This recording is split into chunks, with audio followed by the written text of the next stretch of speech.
good time zone. And a happy birthday to all of those around the world.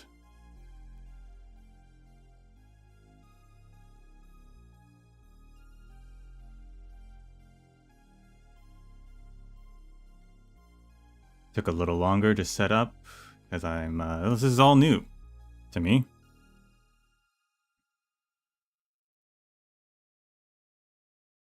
This is all new, and I feel like I sound a little louder, which might be the case.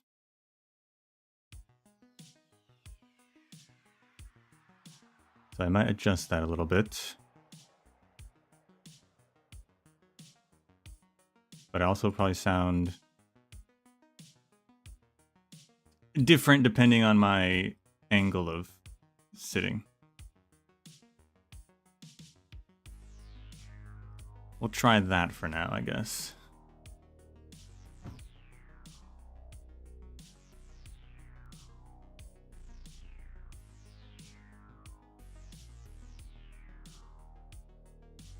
But yes, this is a new style of stream. One that I've wanted to do, I've thought about doing for a very long time. But never had the occasion, but now we do. Terra, a journey. Now, some of you might be wondering, we're still on the starting soon screen, right? Yes, because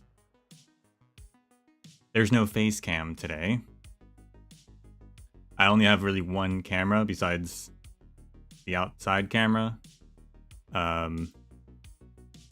And that would be a hassle to bring back in, so I'm not touching that one. So I have one camera, which means the face camera is now the book hand camera.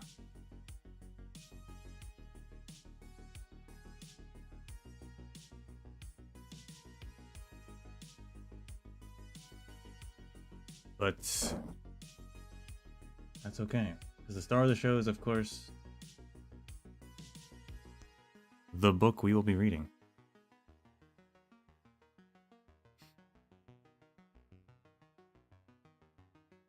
The setup is a bit strange. I'm in a different spot than I normally am, and so my monitors are off to the other side. So I had to like twist my body around to like make sure everything's working.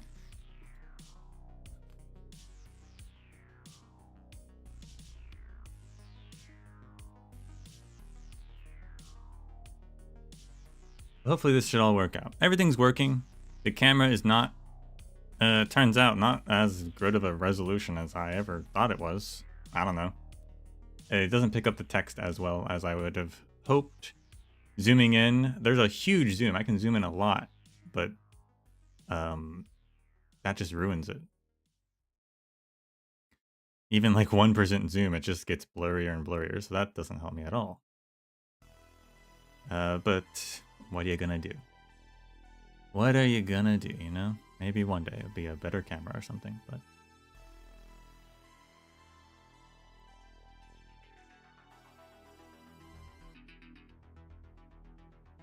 We'll see how far we get into this.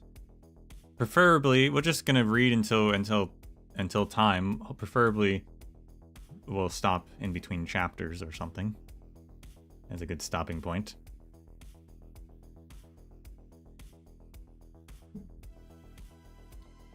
And also, hopefully, I can actually see it myself. As I've, have to use this other microphone, which means it's kind of blocking a little bit, but that's okay.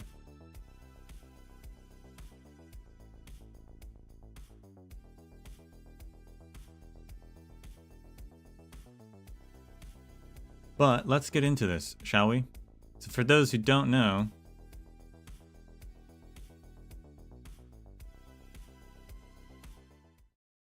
Quabam, this is Terra, a Journey, the official lore compendium for Arknights.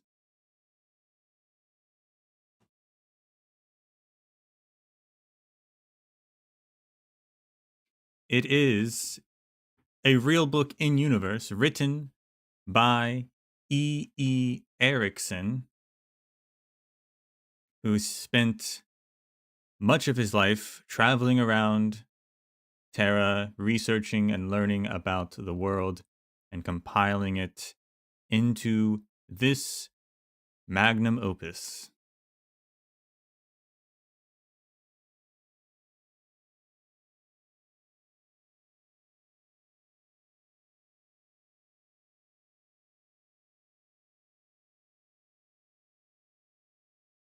And I will say, so we have the main book. We also have a little extra booklet that we'll get to someday. We also have the great sleeve it came in, which includes a map of De los Vigilantes del Mar, which I guess is a sea in Iberia.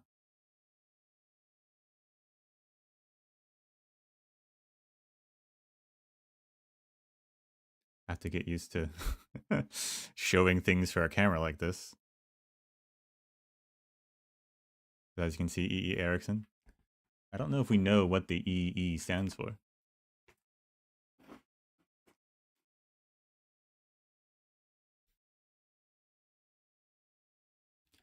But let's get into it.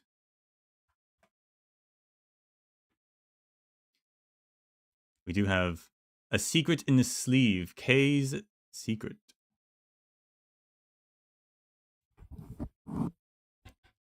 Which got the book title. The sleeve has a map on the back. It also has some drawings that K drew. Lots of mushrooms here. Different types of mushrooms. On the tree. Tasty. No good. In the water.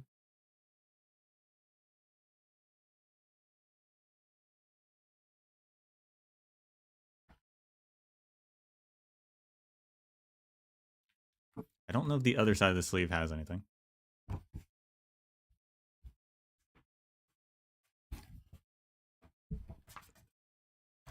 But Terra, A Journey, the debut work of Dr. E.E. Erikson, written for his dear people, and in turn, you, the reader. Follow his 23 years of travel and 51.5 years of teaching, or A Survey of Terra. Draft 23, possibly 24, which from here in I categorically will not revise any further. No, I refuse.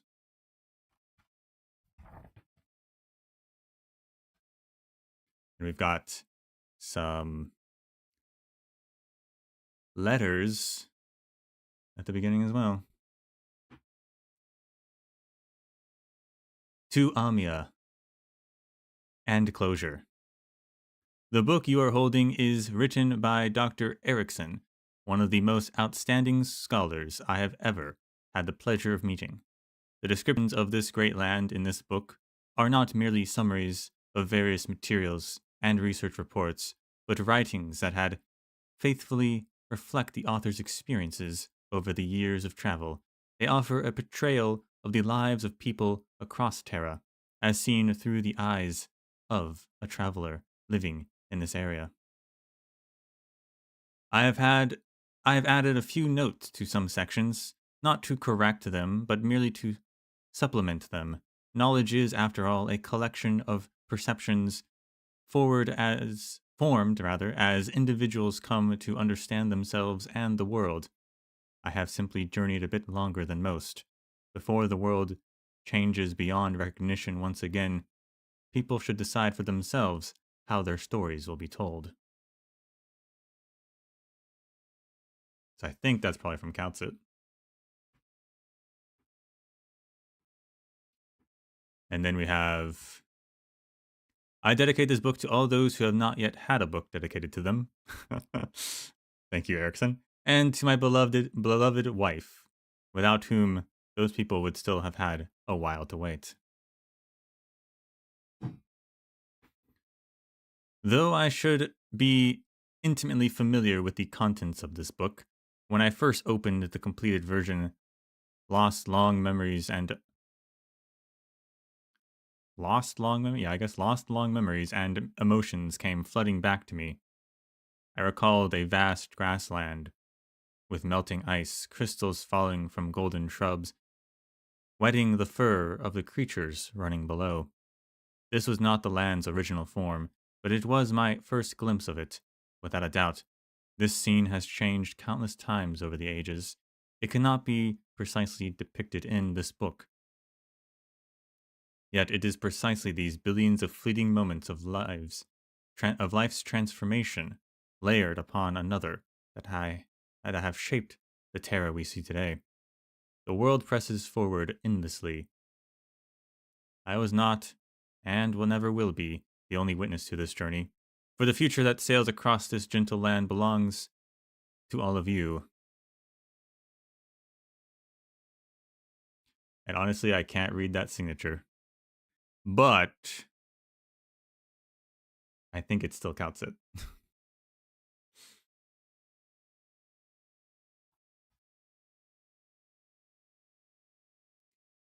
And now we have the preface.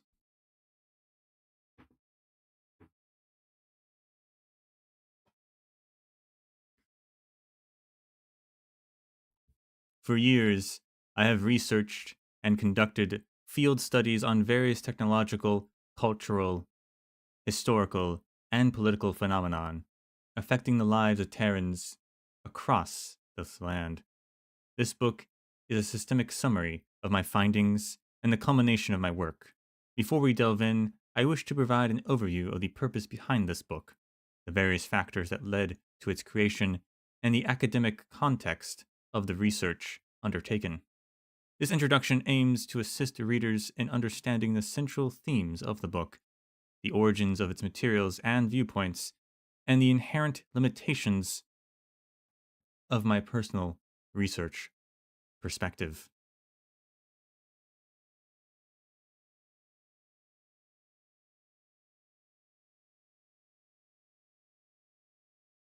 Just check something real quick.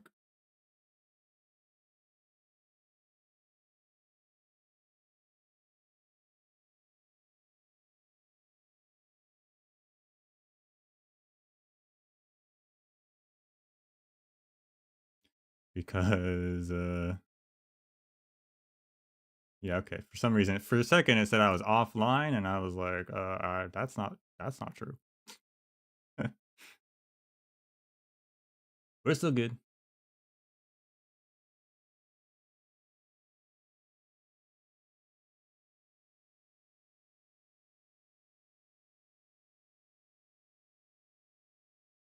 All right. To be frank, this book, and any potential sequels, well, he already said there won't be, aims to fill the long standing void in the spreading of knowledge and education across all of Terra. Read on for enthralling accounts of culture and prosperities, heartbreaking tragedies and sorrows, and no shortage of unknown and unseen that almost defy the written word. Do note, however, that they all tie back into our own lives. I imagine this book's target readers, however, or I imagine this book's target readers will wish to gain a better understanding of the people of our great land, regardless of age, gender, birthplace, background, or status. I have attempted to organize and distill the collected information to help readers understand the past and current events of the land of Terra. My goal is to highlight key components worthy of attention amidst the overwhelming complexity of information and extract valuable insights from the monotonous heaps of reports.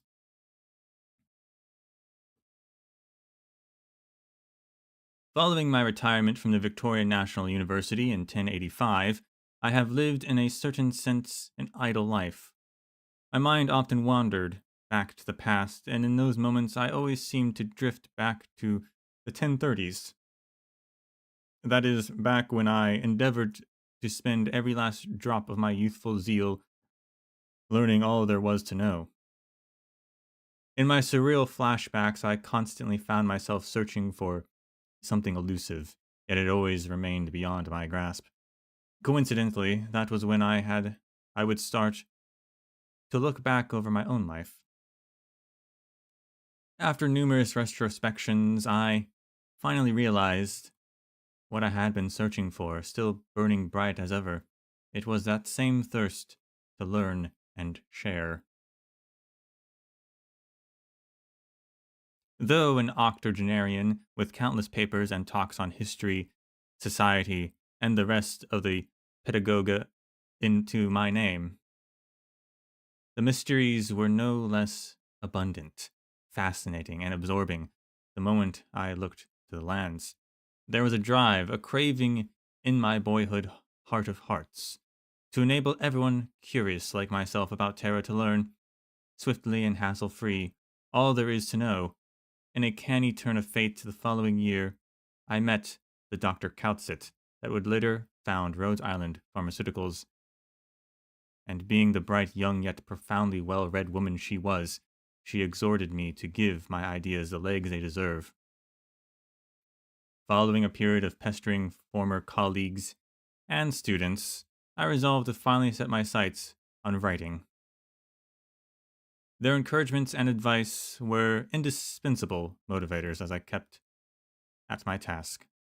The material I have consulted while writing is no short of a litany, and certainly not an exclusive product of my own studies. Much of the detail in Chapter 1 can be traced to the research of Victorian and Lightonian academics, while Chapter 2 draws broadly on resources from all of Terra's nations. Chapter 3 onward consists mainly of my information from decades of endless note-taking and obsessive editing, now compiled in aggregate, with large portions of those notes excerpted as is. For non-Victorian language text, I opt to quote the widest known Victorian translation directly if one exists, and the remainder I have translated myself. That's a nice little detail there. Inevitably, there will be oversights and errors. If keen readers discover any mistakes, please by all means point them out to me, and I will venture to have them corrected in time for the next edition. There was no next edition. That said, a long stint in academia has instructed me that not everyone will approach this book with such an open mind. Some readers bring only their own impressions and ideas on life to the table. Here, such people will find their old friend common sense throwing walls up around them as they read. They cling to the comfort derived from their personal physical and mental experience, unable to detach from their deep-seated notions, camping stubbornly in the domain of their own perception, reluctant to recognize the variegated, multifaceted social reality. An approach with its own benefits, to be sure. One can readily retreat to cramped confinement, feign as if completely oblivious to the changes around them, or even use, "Why do I need to know this?" as a convenient excuse to mask their mediocrity that prevents them from learning about the lives of others. There's no one like that here, is there?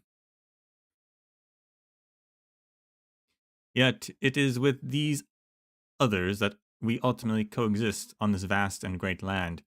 It is with great respect for life itself that I work and write, and I can only hope this book might do the job of conveying that. Finally, I must thank all those who've lent me their assistance. It is by their selfless help and direction that I've been delivered from many a potential blunder. First and foremost, I must thank the one for whom there is no substitute, my wife, Susanna. By no means an academic drudge, she is an endless font of fresh viewpoints I've never chanced to consider before. I can think of no other individual more befitting of dedicating this book to. Furthermore, in my time writing this book, many former aides and fellow students of mine have left us. Their departures mark the passing of the previous age. To those friends, here I lay my last respects and all my gratitude. May their accomplishment and glory find eternal home in our corpus. now and forevermore. E. Erikson.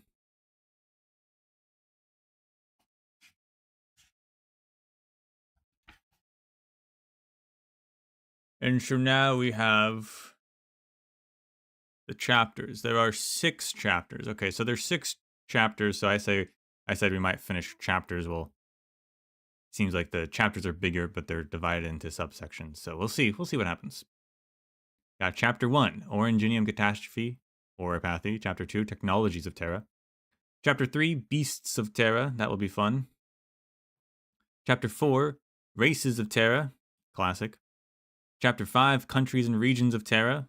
Always interesting. We got chapter 6, Organizations in Terra. So these are companies. I guess this revision added in Rose Island after Lee's Detective Agency. Crazy, actually, that Lee's Detective Agency made it into the book. In universe, that's kind of crazy. Obviously, they're a faction in the game, but I wouldn't think they'd be big enough to make it in universe, but fair enough. And then we've got the appendix, which has a timeline. This has been the long-awaited timeline. Will it actually explain some of the events in the game? I hope so. We'll see. We've gotten timelines of like the past recently, especially. But if we could get some stuff in the game, that would be sick. And then we got Postface with authors' personal correspondence.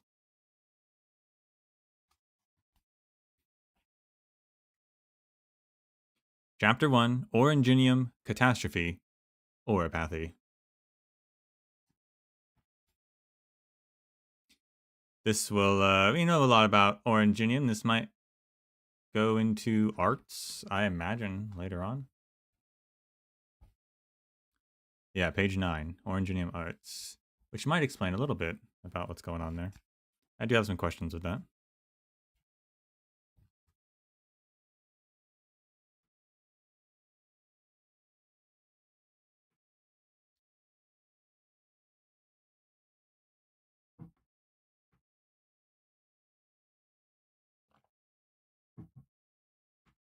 We've got some wonderful diagrams already.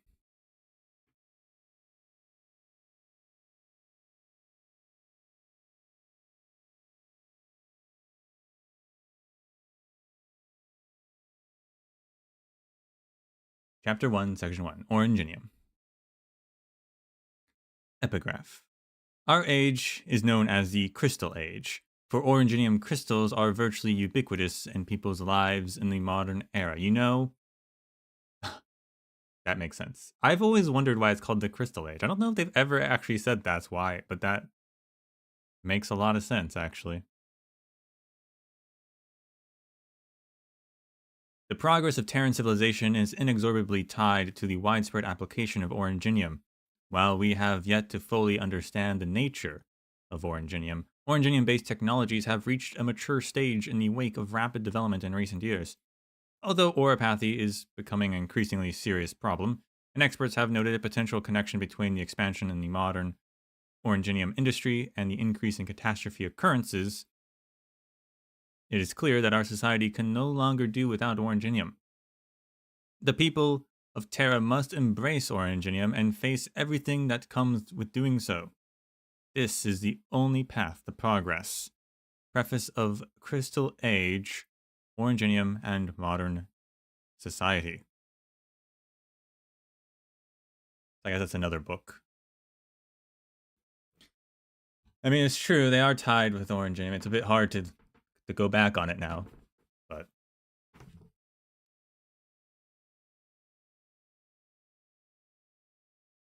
Interesting, the industry has an increase in catastrophe. I never thought about that.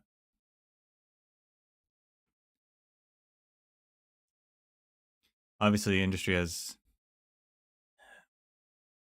some increase to infection rates.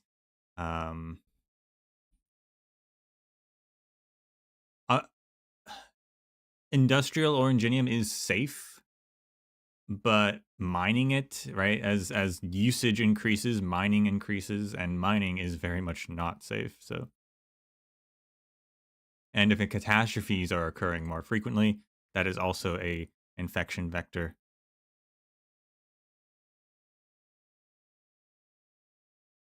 I guess we'll start down here on the left. Originium is a type of high energy crystal prevalent on the Terran continent, present from the surface to thousands of meters underground in several different forms. It is both Terra's most important energy resource and a key industrial material. Techniques that convert and utilize the energy contained in Originium are known as Originium arts. Originium has been observed to propagate in nature and is thus believed to be a viable long-term energy source. Contact with Originium, however, carries the risk of contracting the condition known as Oripathy or Oripathy, as a lot of people like to actually say. But not me. Our ancestors have known about the existence of Originium since ancient times and attempted to understand and utilize it. The bulk of humanity's history has been one of studying Originium, mining Originium, manufacturing Originium products, and performing Originium arts. Such is the significance of Originium that the story of humanity on Terra is intrinsically or intricately interwoven with its own. Now we have Originium prospecting. It is not, the camera does not like that green color. green text on green. It's not like that. Don't know if there's anything I can do about that.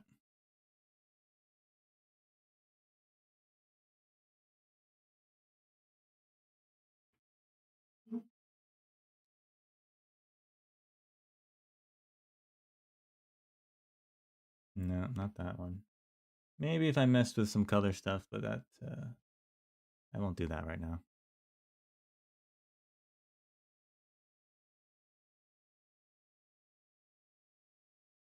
So Originium prospecting. In ancient times, Originium prospecting was performed by casters practiced in the ancient art of dowsing. These dowsers, referred to as prospect casters, would cast arts to activate their Originium at the survey site in an attempt to provoke a resonance with nearby Originium. Neat.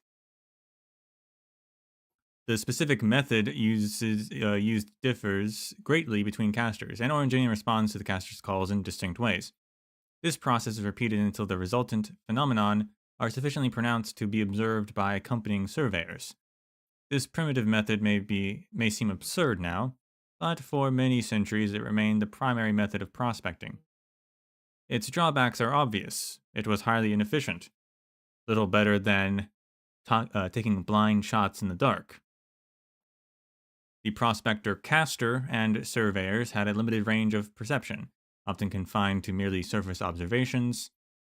It was also highly dangerous, considering how uncontrollable and volatile an active Originium is. Even a small-scale reaction could cause high casualties to the prospectors. Finally, this method also required significant amounts of Originium to the extent that the losses outweighed the gains.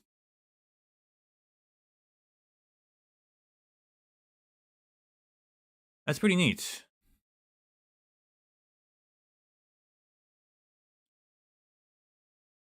So they actually made dowsing like a really real thing.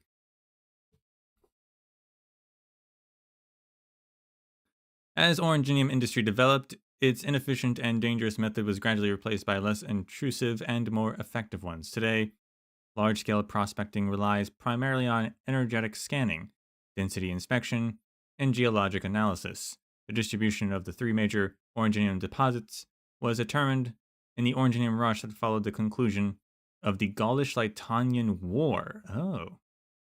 They have been the focus of research in a variety of fields in the past several decades, from geographical exploration, utilization, and development of Terra's energy resources and retrospection to Terra's history. Yeah, so nowadays we know about the three three major veins. I don't imagine you don't really need a prospect if you just know about them, right?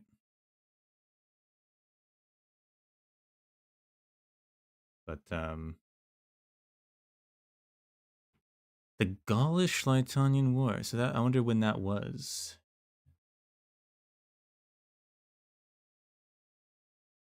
Maybe we'll get to that in the timeline. Now we have characteristics of Originium. The nice diagram. So I have inactive, activation, breakdown, deactivation, and there's a core that's surrounded by a crystal shell.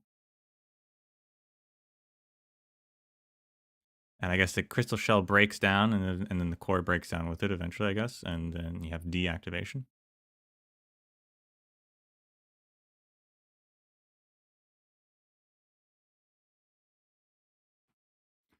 So activation, Originium crystals release the tremendous energy they contain under certain conditions, a process known as activation. During this process, active Originium begins to break down into smaller Originium granules. Exposure to active Originium is highly hazardous and can cause Oripathy to develop almost immediately if proper protection is not worn. So I guess inactive is safe.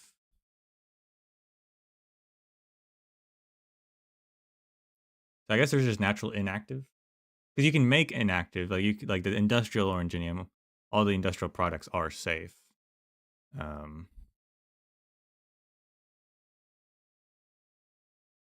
But I guess there is a natural inactive state, maybe.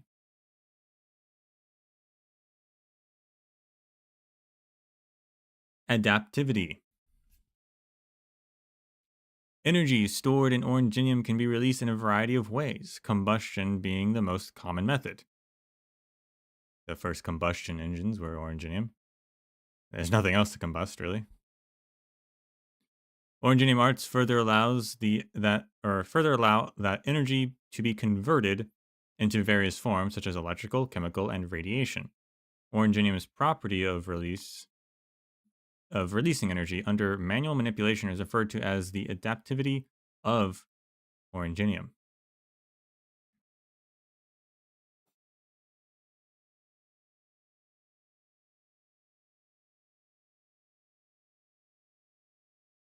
So it releases any form of energy. I wonder what you'd consider the Originium energy. I guess it's just potential energy, really, that can just turn into any other energy.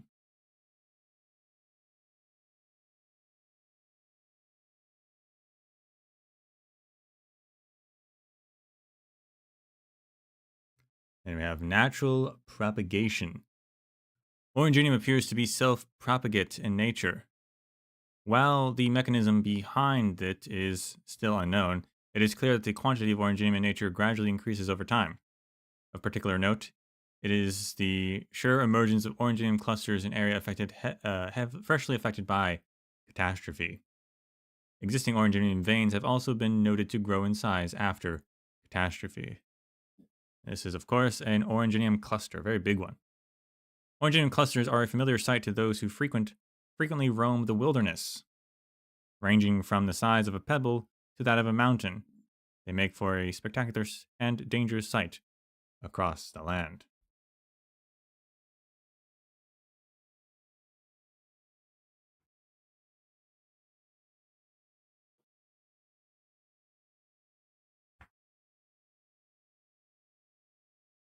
Oh, I got the prime nodes. Here's talking about the shell and the core. Cool, cool, cool. Good, good, good. All my questions are being answered.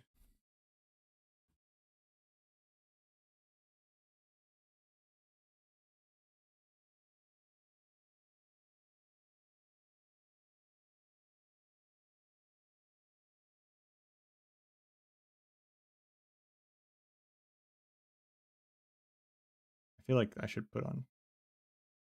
I wasn't sure, but I think I do want some background music.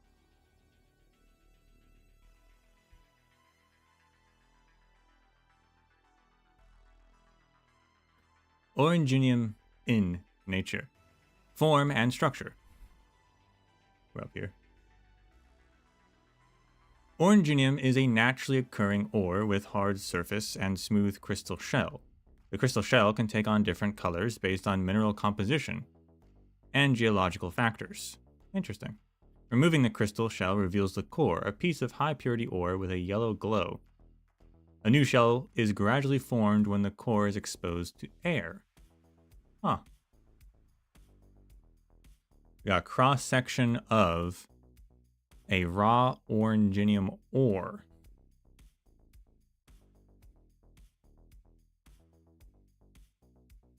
I don't know how well zooming in on that will work, but I'll try real quick.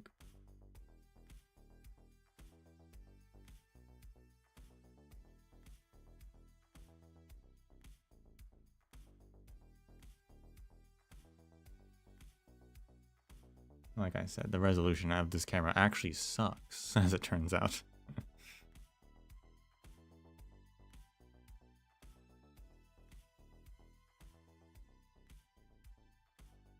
Originium grows from the core under suitable temperature and pressure conditions.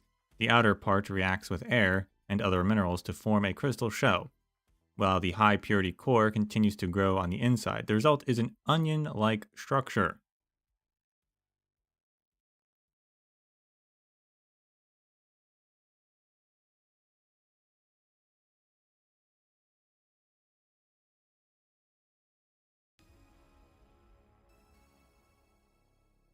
You know, it's interesting that it reacts to other minerals, because that just, you know, that makes me think about alloy.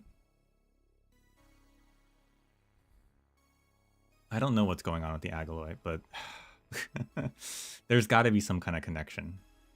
I don't know how, but between the halos and angels and their reaction to minerals and water, I guess, but minerals.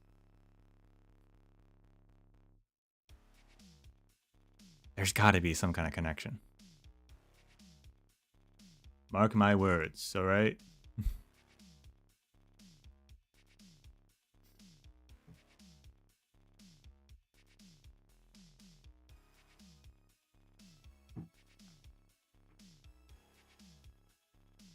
So the core. The Originium core have their own applications and are referred to as the kernel ore. They were used directly as raw material before the advent of the advanced Originium industry. Today, Originium ores undergo a refining process in which a portion of the core is extracted and refined to serve as a primary energy source. And the crystal shell, the crystal casing surrounding an Originium ore is called the crystal shell. Though unable to be used as fuel, it nonetheless has widespread applications in modern industry. It can be processed into high-density Originium crystals, an important industrial material. I wonder if the crystal shell is where we get crust from in infield, right? Crust is a word. Maybe they'll mention crust here. Crust is not a word that's ever been talked about, as far as I ever recall, in Arknights. But now that we know there's two layers, I wonder if the crust, the shell, makes the Origo crust.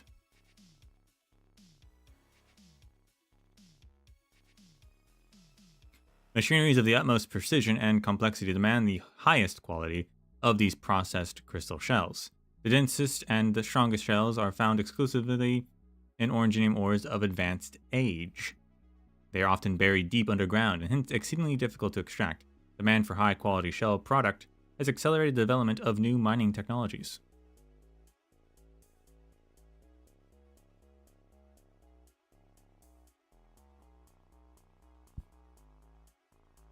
So the shells make like the crystal components, and the core is the fuel energy source component, it seems.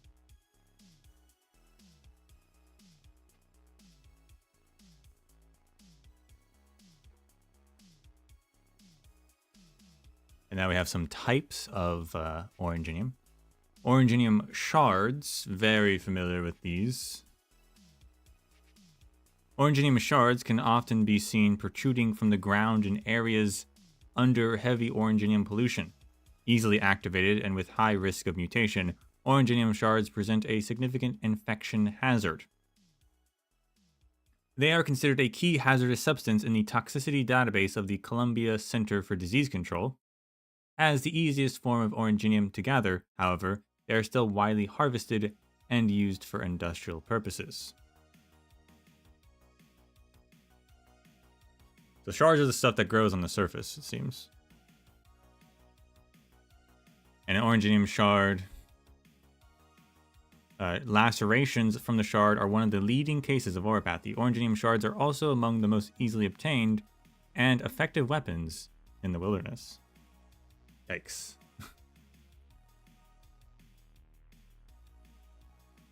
Alright, Victorian blues here. You know, if you're gonna fight someone, at least be a bit more nice about it. You don't need to also infect them with Oripathy at the same time.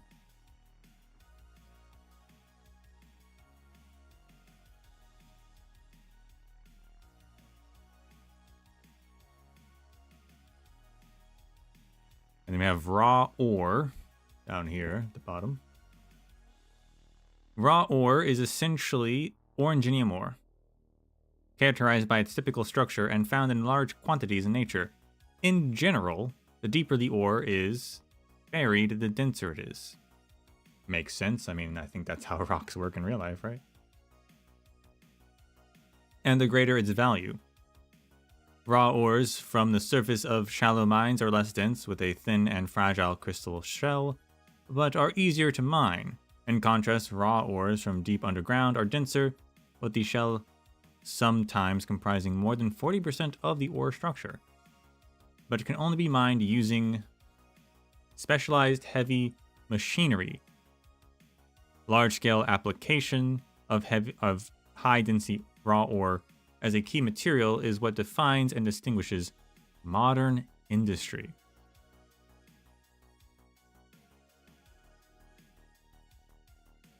And then we have solidified originium crystal. Solidified originium crystals are found in deep originium veins alongside raw originium ore. These large originium crystal formations are often wrapped in other originium veins, appearing as black, smooth, irregular polyhedrons. Solidified originium crystals are extremely strong and stable in structure. They are difficult to process and virtually impossible to activate. Interesting. These crystals are used in the processing of advanced materials and the manufacturing of precision equipment. Occasionally, they are circulated as luxury items. So solidified originium ore, I mean, you can see it's just a... Yeah, it just looks like a hunk of rock. Solidified originium crystals are inert and are not considered an Oripathy risk. Nevertheless, there are still potent hazards in its processing. Due to its hardness, cutters and saw blades have been known to break, posing injury to assembly line workers.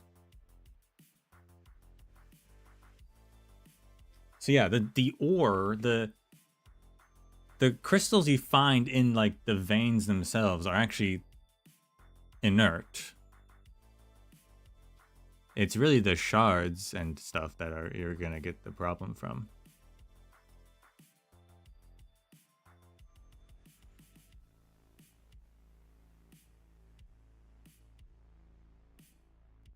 I wonder if they're going to talk about, you know, why does Originium have rhombuses on them? Erikson, did you ever question that? I mean, we know why, but like, what do people think about that?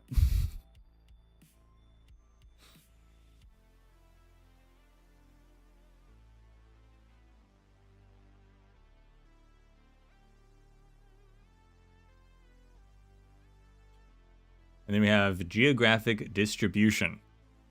There are three main distribution belts stretching from east to west. The Colossal Belt, or the Colossal Prime Vein, which is mentioned in Infield, if you remember, begins to northwest Sargon, stretching through the Bolivarian heartlands towards the Great Lakes in northern Colombia. Colombia has Great Lakes. Of course it does. I guess it. I never thought about that, but I guess it does. I didn't realize they'd be called that either. Through southern Sami and over the northwest border of Ursus. It is rich in shallow Originium deposits. I assume those, or maybe those are the Great Lakes. I don't know. I think that's Sami, so that can't be the Great Lake. That's Colombia. Are those the Great Lakes? There's like a tiny little... Surely not. Where are the Great Lakes? I don't know. That's not even near Colombia, but maybe... Towards the Great Lakes. I guess so. Maybe it's those.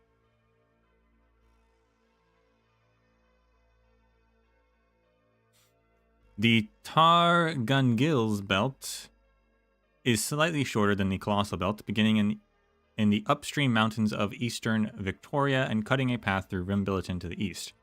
The Targungils belt contains roughly 60% of Terra's known deep Originium deposits, with 30% in Rimbilliton territory alone. In addition to these two belts, there is an independent crescent-shaped deposit in the east, known as the Jingyu belt, originating from the center of Yin's two river basins and extending to the northwest. It has played an indispensable role in the history of Eastern civilizations. Yeah, I mean, Yin pretty much has it to themselves. Ursus has a little bit. I'll zoom in on this.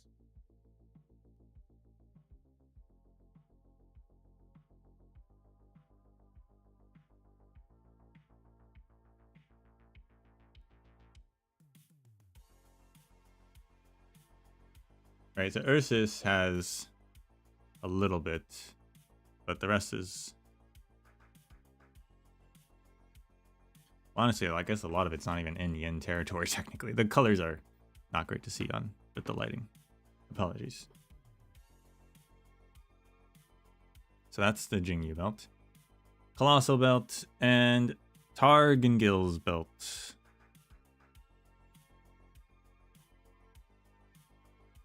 Which, yeah, curves start... They say starts from eastern Victoria. I mean, it's like right on the border of Lithuania. Curves around in Victoria. Then goes into Rimbilliton. I think Litania's right on top... Not Litania. I think Laterano's right on top of it, actually. Right there.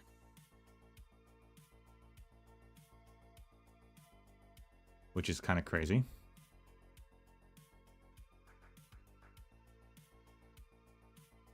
Might be a reason why the law was there.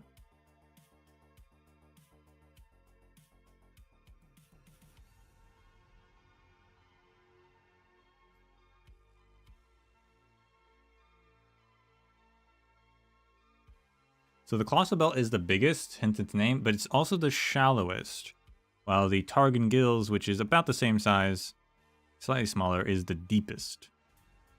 So I guess it will have more solidified crystals.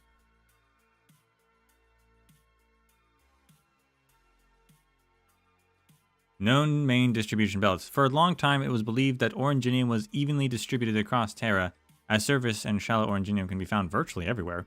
The concept of main distributor belts is a product of the advent of deep Originium mining technology, enabling access to valuable deep veins that were previously unreachable.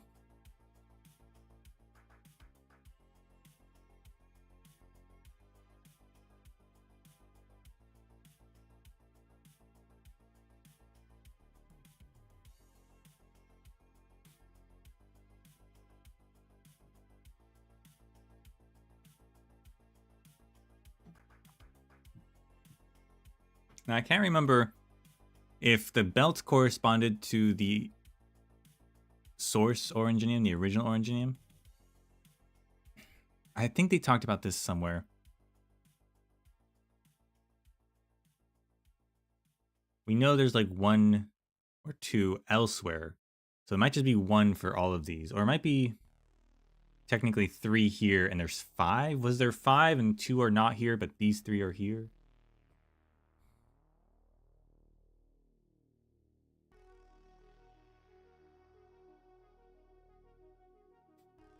Let's turn the page and see if they maybe we'll get to that. Now we're going to applications now. Okay. Yeah, I don't think Erikson could know about that sort of thing anyway.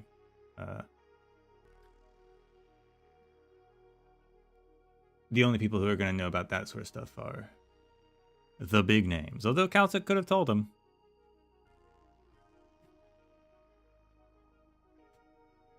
I'm going to check real quick what's going on with that.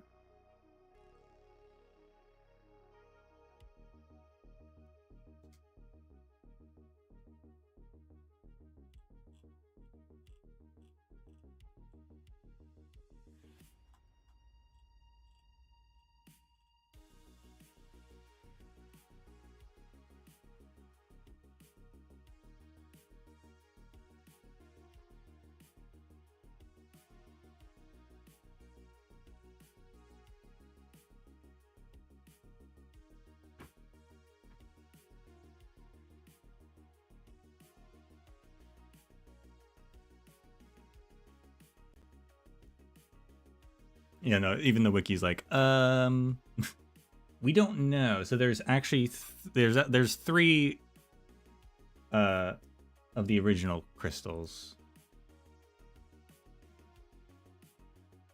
But there are 3 veins, but yeah, whether or not they're related, we don't know. Because we do know that one at least is said to be in like the Southern Ocean, right? So that wouldn't make any sense unless it was moved later on.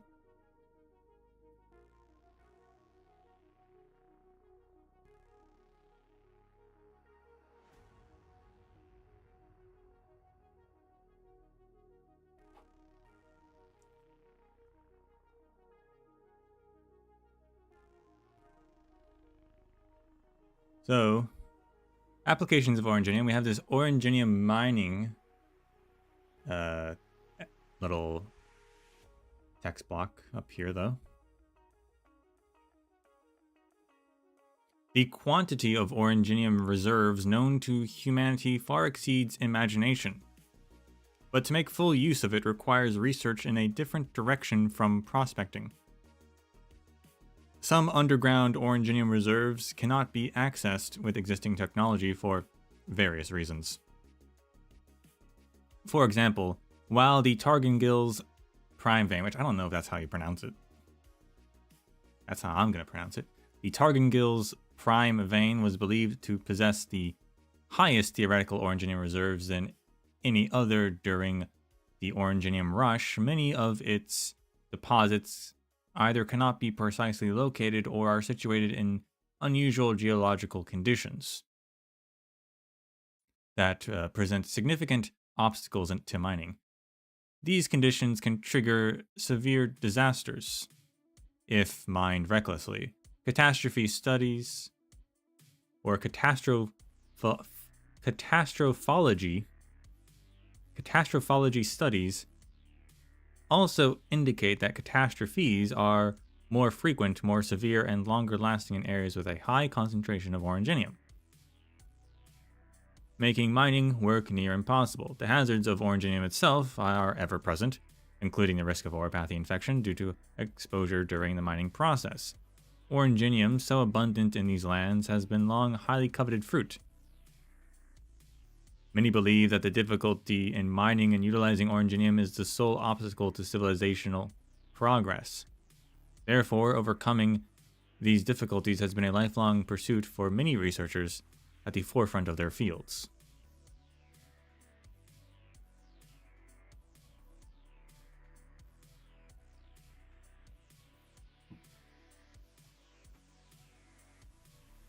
And now we have applications of Originium.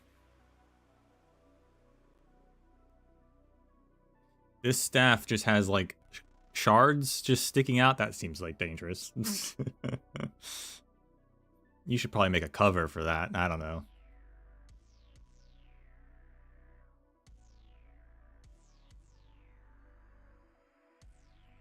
Arts medium. The oldest use for Originium is as the medium for the casting of arts. Our ancestors sought various ways to unleash the energy inside Originium and shape it into a desired form. Originium is consumed in this process.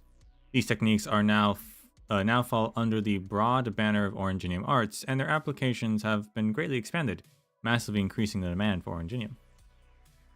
So actually, your arts, your staff will, I guess, run out, and you'll have to like insert a new crystal at some point. Never really thought about that. It makes sense though. Energy. Owing to its high power density, Originium is the most important energy resource on Terra. Originium cores had been used as fuel long before the advent of modern industry. As technology evolved, Originium equipment fueled by refined Originium became the bedrock of the modern Originium industry. Yeah, this is an arts unit, of course, equipped with a high purity crystal. Not only are high purity Originium crystals excellent conductors, they also have a gem-like translucency to them. A skilled Yanese Tianshi is said to be able to gauge crystals' purity and conductivity by sight alone.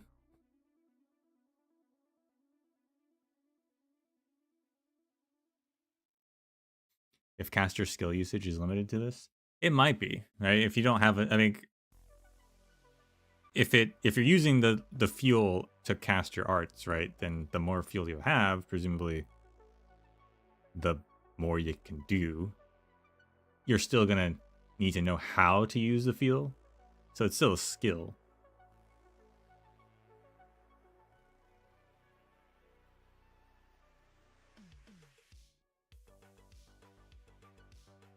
But obviously, you can't carry around a ton of crystals, so you kind of have to balance it, right? Like a staff is going to be able to hold more than like a wand, which I don't know what like the size of a crystal is compared to the amount of energy in it. That would be interesting math to know. Are wands, do they run out more often than a staff? I maybe we'll find out.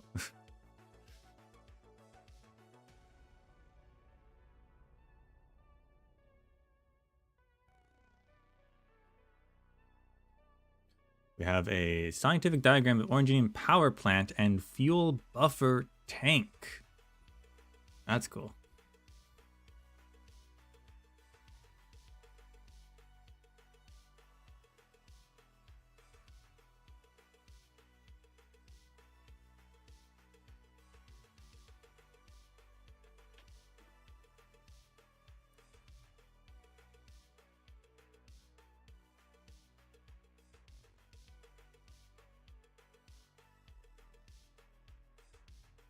So this is is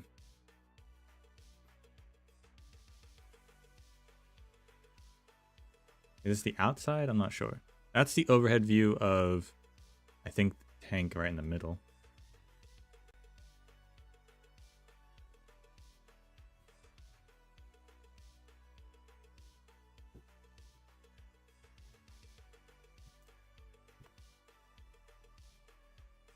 And then we have, what does this say? Tulsa site. In 1020, the Gaulish explorer Pierre Leroy, on an expedition funded by the Victorian Duke of Godwin, classic Godwin, discovered the site of an ancient city in Sargon. It was named the ancient town of Tulsas, after the territory of Lord Emir of Tulsas, on which it was located. An important archaeological discovery was made when processed Originium shells were found in one of the workshops in this 1,500-year-old site, making it the earliest known Originium workshop. The site also revealed a gruesome fact. A mass grave was found on the outer rim of the site. Analysis of the remains show signs of Oripathy infection. Many of those buried here were still in the early stage of infection and believed to be executed.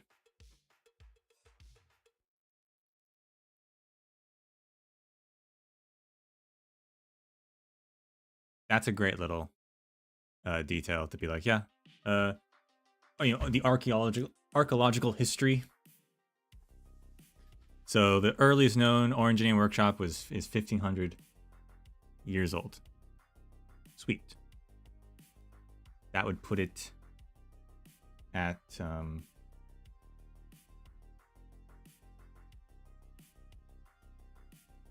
this was released in, I guess we'll say 1099, right? So it's not been that much longer. That would have been released in 401 BC. This workshop, whatever they called pre. I don't know what their dating system was back then, but converting it to our time, 401 BC.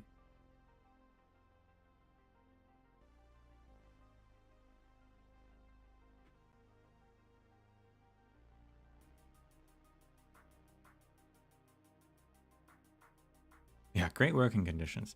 Yes, I guess they had a very high turnover rate. Second you got infected, you were killed, I guess.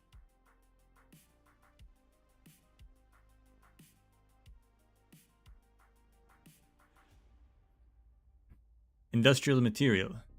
Originium is also an important industrial material. It is utilized in all its forms in its entirety, and heavily processed Originium can be found in Originium machine components and crystalline electronic units, or Originium electronics. Like this good old machinery with Originium electronic. I like how they don't name it. Some machinery with an Originium electronic. What are these called again? These are like the most common item on the shop. I don't remember what they're called though. I don't know why they're the most common item on the shop.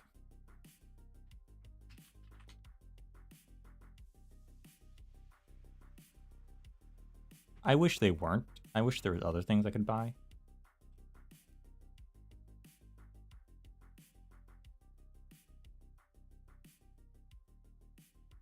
Oh, they're literally just called device. That's why they don't list the name here. It's a device.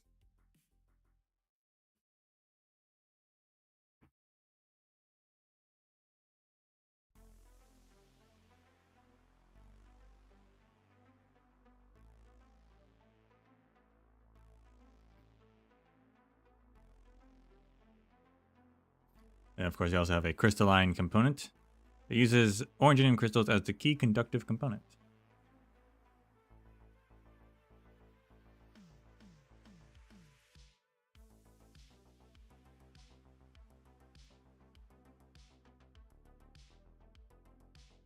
Which I think this is just like I mean, it's a circuit, it's crystalline circuits, right? So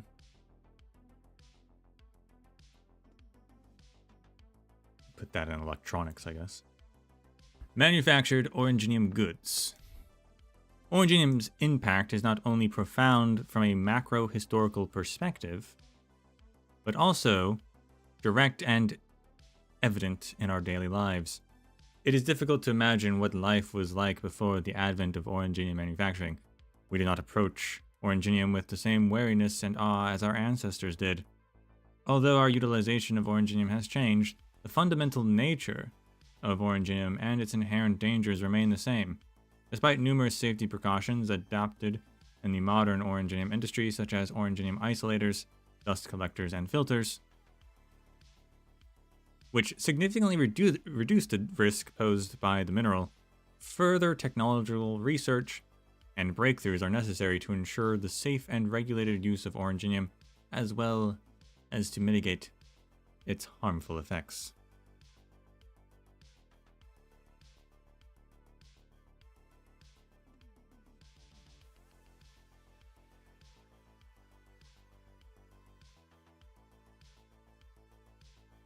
Oh, common products. We know these, we love them. Originium ingot.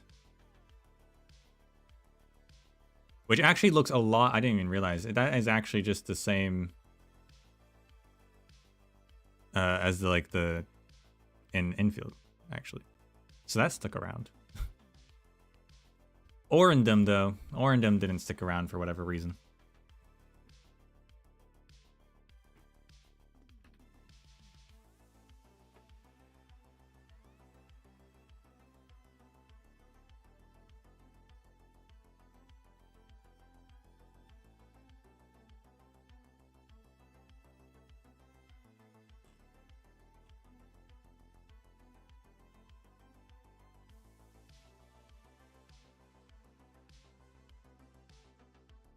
trying to find what they were.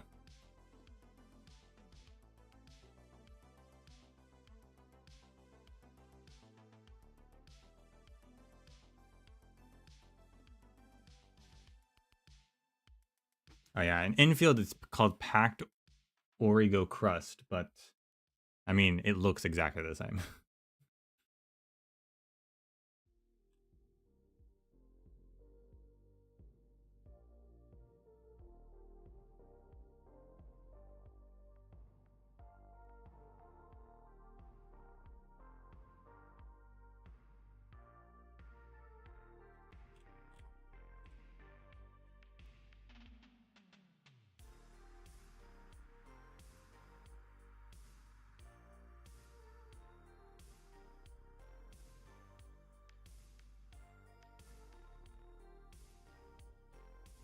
It's not actually an item. I thought it was an item. I guess not. In Arknights. Unless I'm blind. Well, either way. Originium ingot.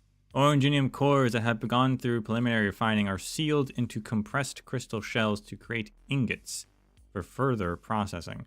They can come in various densities depending on the need. Easy to store, transport, and process, ingots are one of the most common products.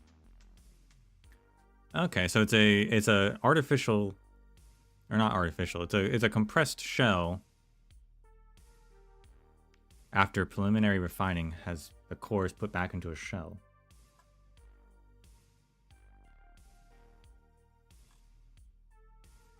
Neat. Infield calls it a packed, which makes sense. Origo crust, however. So they're packing the crust? But what is crust?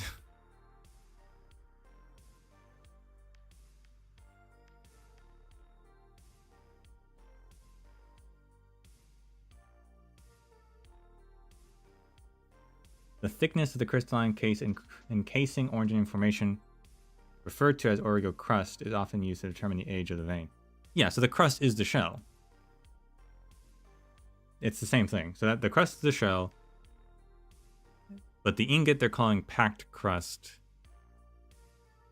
Interesting. I mean, maybe they're different, but they look exactly the same.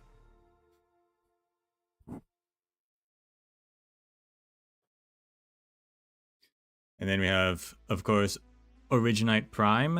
It is created by processing or putting raw Originium ore through an extended extraction, refining, and crystallization process. Originite Prime is an important source of energy that is widely used in industrial manufacturing. It is also an excellent arts medium. Neat. Orindum is created by mixing crystallized Originium with other minerals.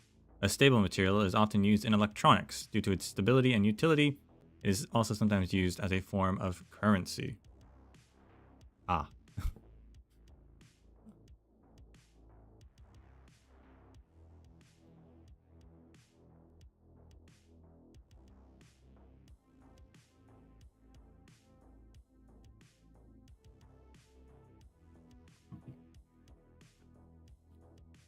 And now we have Chapter 1.2, Originium Arts.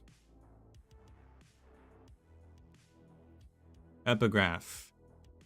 Originium arts are the order and chaos concealed in society, unbound, the infinite potential lurking beneath mundane reality, the beautiful chord hidden in cacophony, the sole truth in this land of lies. General Wallenstein from the Litanian play, Wallenstein.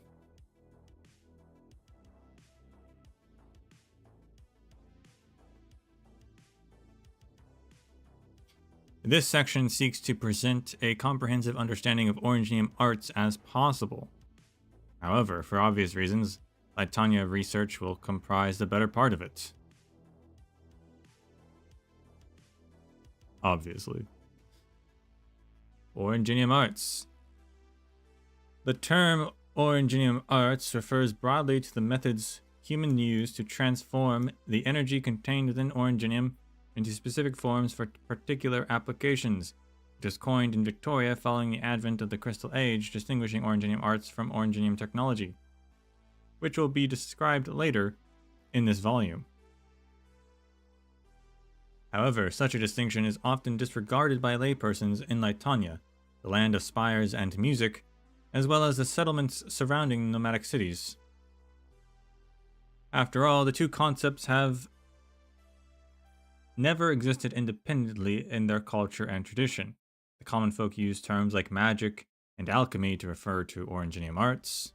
Alchemy was a big thing in Iberian cultural tradition as well. And call users of Originium arts casters out of habit. There's also a tendency to attribute unusual phenomena to unique arts. Therefore, the term Originium arts, in fact, encompasses far more than its academic definition. What do they mean by call users of arts casters? Are they saying casters are not people who use arts? Is Erikson about to just blow this lid off? We've all been referring to it incorrectly this whole time.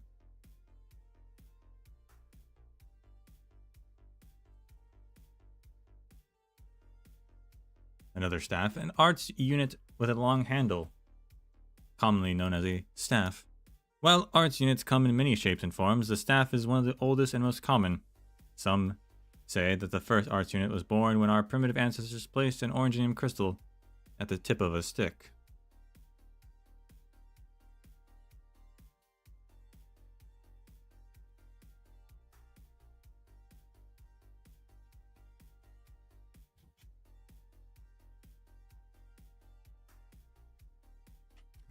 Is that the right page?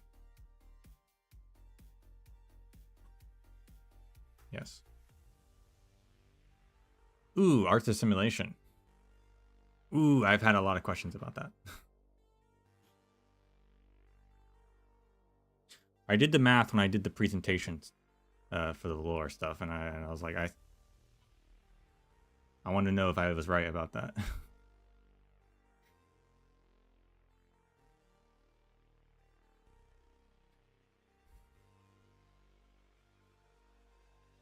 At the top, arts have a long history in Terra, permeating every step of the development of civilization, from the small tribes of ancient times to the nomadic cities of modernity. Originium arts have been a constant companion, influencing every aspect of our lives and culture. But what is the nature of Originium arts? What makes Originium arts possible? This is a topic that Originium art enthusiasts have discussed for as long as Originium arts have existed, from lecture halls to pubs, from Columbia to Laterano. Some have approached it from biological perspective, analyzing Originium arts through the lens of Terran anatomy. Others attempt to solve the mystery by studying Originium itself, and some even hope to decipher it as a code through mathematics. While those who put forward their theories do so with fervor, they are often met with calm retorts or unexpected exceptions. Maybe you should have asked the Witch King. He probably knows.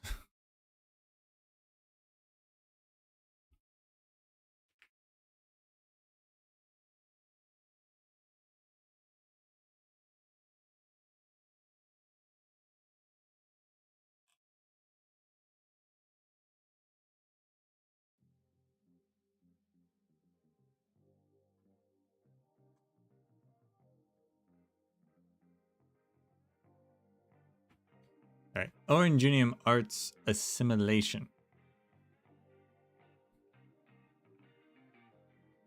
Originium arts assimilation is not to be confused with Originium adaptivity or cell Originium assimilation. Oh, okay.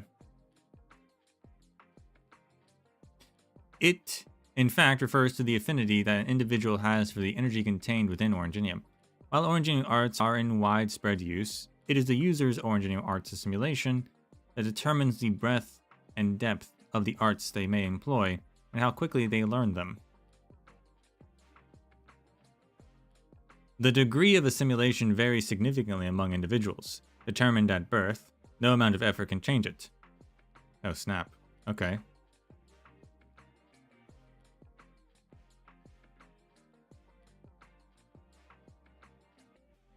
To our present understanding, there appears to be little rhyme or reason to what type of assimilation an individual is born with. As a matter of fact, the word for talent in Originium arts assimilation is the same in certain Sargonian dialects. There are, however, clear differences in assimilation across races. The Caprinae, for example, have a noticeably higher affinity for Originium arts than other groups. Scholars believe that this difference is one of the many causes of social inequality. It is common for societies to classify people based on Originium arts assimilation. The Crystal Age has seen an increase in cultural exchange across regions. While different languages have different names for the levels of assimilation, most separate assimilation into 3 tiers: weak, moderate, and strong.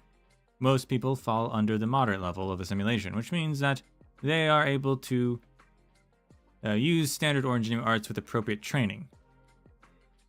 The few individuals with weak assimilation must rely on support equipment to use even simple arts, and in some cases are unable to use arts at all, while those blessed with the rare gift of strong assimilation perceive and understand Originium arts on a different level from the ordinary individual and have the potential to become powerful casters.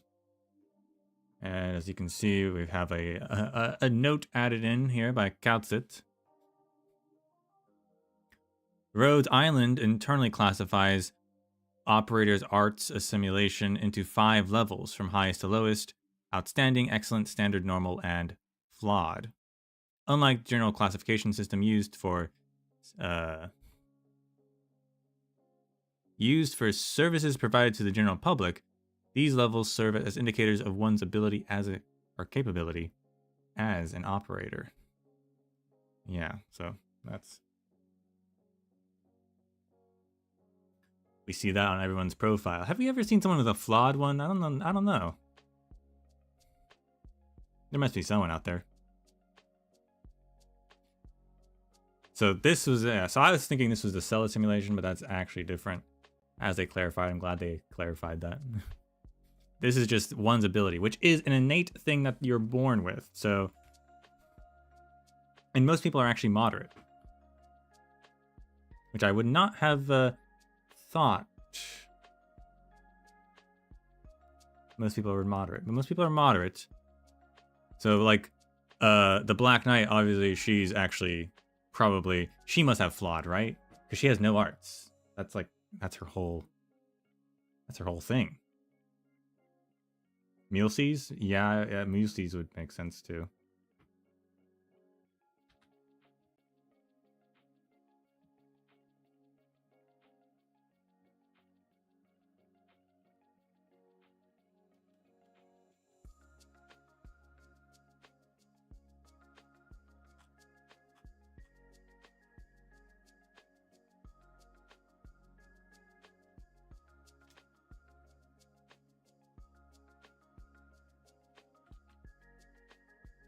Degenbrecker is her name. I was like, Black Knight, what was her name?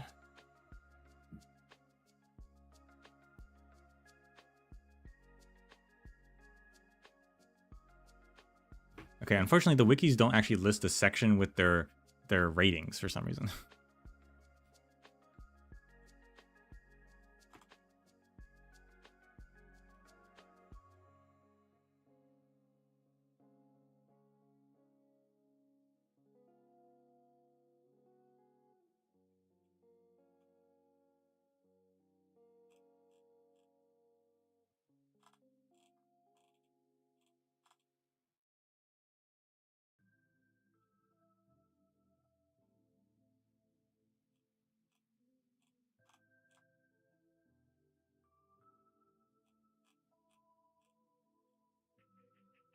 Oh yes, it's not on the file page. Yeah, okay. So yeah, art Degenbrecker assimilation is flawed.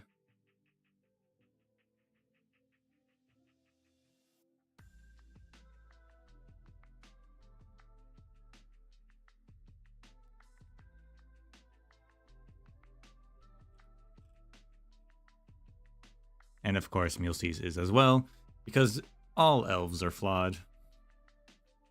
Which sounds mean, but that's true.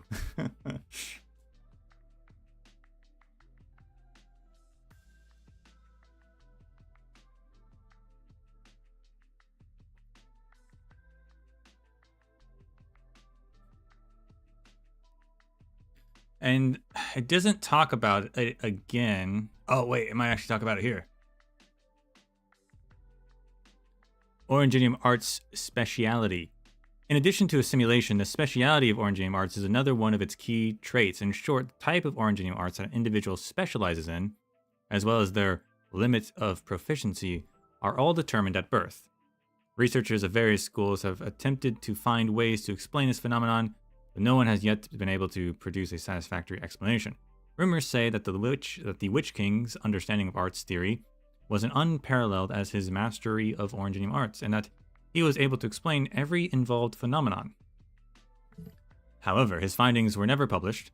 With his death, Terra may have lost its chance to gain insights from the mind of this controversial yet brilliant caster. I'm glad they mentioned him. So, yeah, there you go. So, the type of arts you have, which I assume is what they mean by speciality, and your ability to use it is just an inherent thing at birth.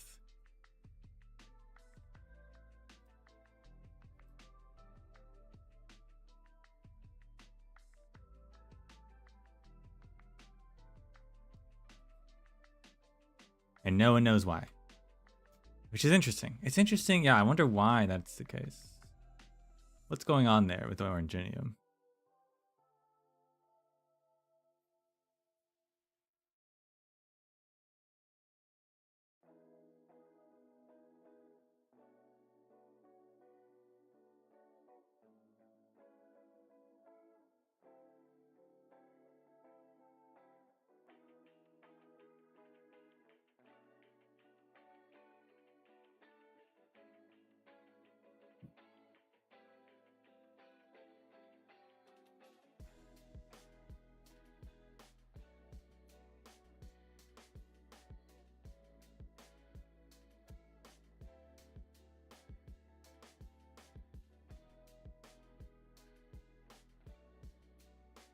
Let me just take a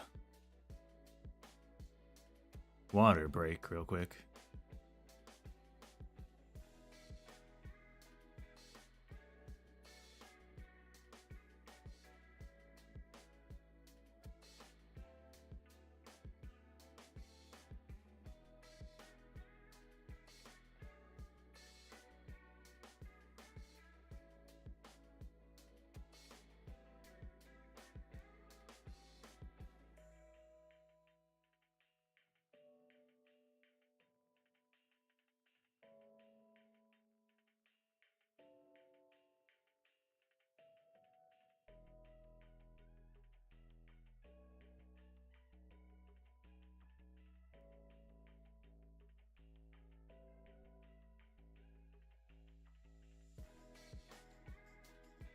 All right. And we have a caster here. Oripathy sufferers are often able to utilize arts directly through the crystals inside their bodies, without the need for an arts unit. One of the many reasons why they are widely feared. Most infected are not properly trained in Originium arts. As such, their casting often carries the risk of injury, even outright disintegration.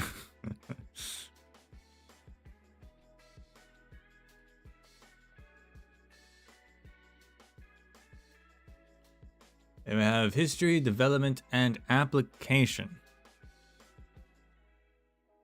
The history of Originium arts is almost as long as human history itself.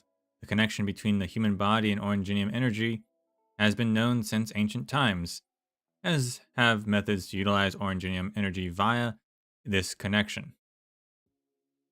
These methods were given names such as sorcery, witchcraft, and alchemy. These monikers reflected our ancestors' sense of mystery and fear, attributing Originium arts to the supernatural. Numerous cultures evolved with their own arts traditions, inheriting the geocultural characteristics of their genesis. The word Sami evokes imagery of snow priests casting frost arts in the snow-blanketed Mirkwood. Sargon's deserts and jungles have given birth to very different traditions of Originium arts. Then there is a Yinni's caster school that specializes in Le Fe, thunder arts, the conversion of Originium energy into electricity. Some scholars believe that those born into specific natural environments are more likely to develop Originium arts connected to these environments. I was about to say, it is interesting that, like, Sami snow priests are all frost. Like, why do all the Sami have frost powers? Maybe it's because of natural environment. Though this theory has yet to be proven, a more plausible theory is that this simply results from people utilizing every available tool to improve their lives, including Originium arts, a convenient yet somewhat uncontrollable tool. I assume if it was genetic, we would know about that. It wasn't until modern times that all these... Although, like, it kind of is genetic, right? Because, the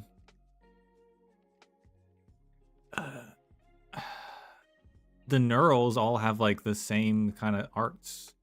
Unless it's just, like, Pegasus ability.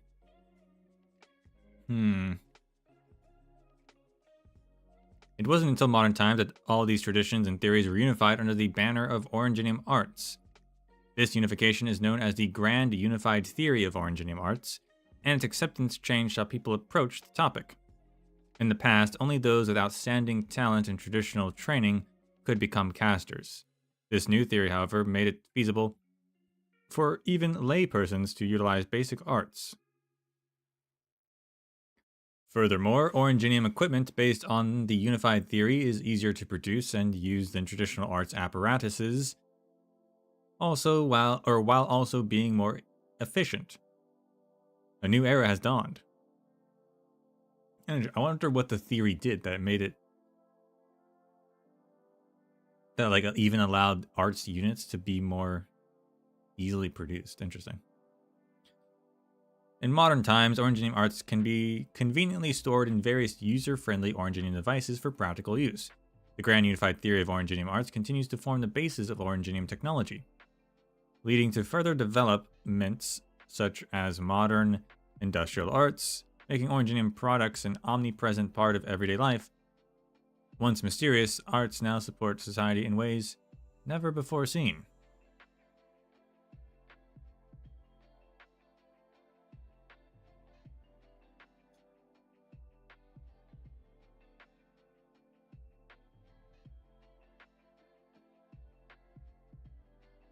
So up here we have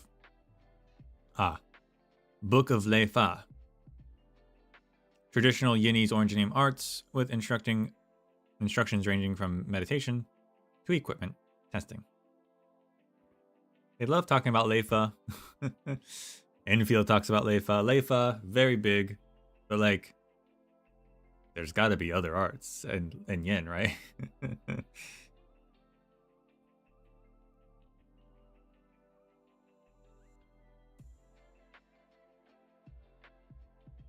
I guess it's just the most popular.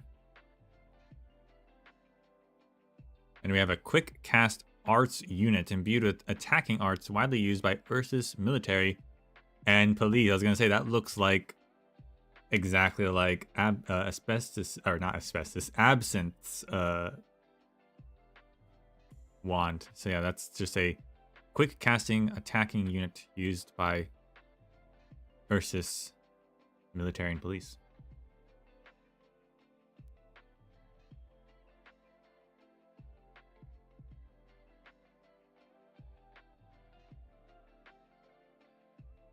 And now we have arts traditions and theory. Classical Lytonian arts theory. Terra is home to many different schools of arts tradition and theory. The unique nature of Originium arts, with its complexity and variety, makes it difficult to interpret using a single set of theories, not to mention future Originium arts yet unknown to us. Classical Lytonian arts theory, built upon the experience and studies of generation after generation of Spire casters, is the most widely known and accepted of these theories. It establishes a system of classification to categorize existing Originium arts along broad lines, providing the basis for further research. In addition to the purely pragmatic Grand Unified Theory of Originium arts, the most well-known casting tradition also originates from Lytonia, while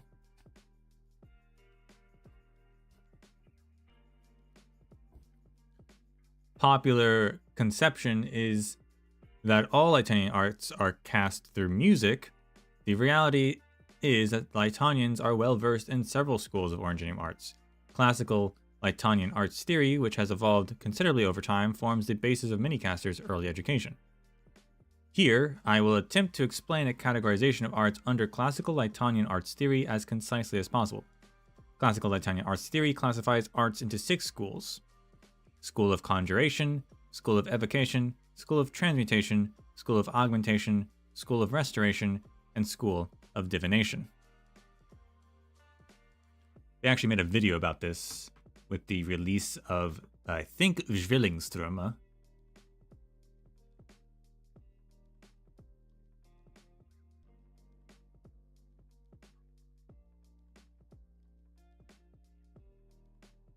So I am familiar.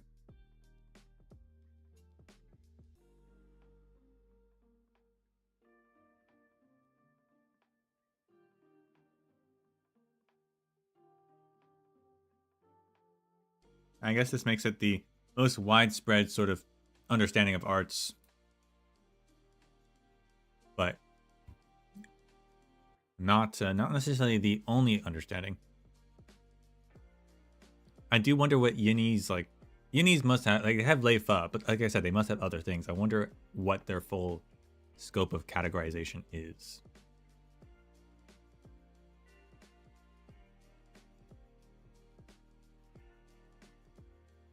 And I'm curious in other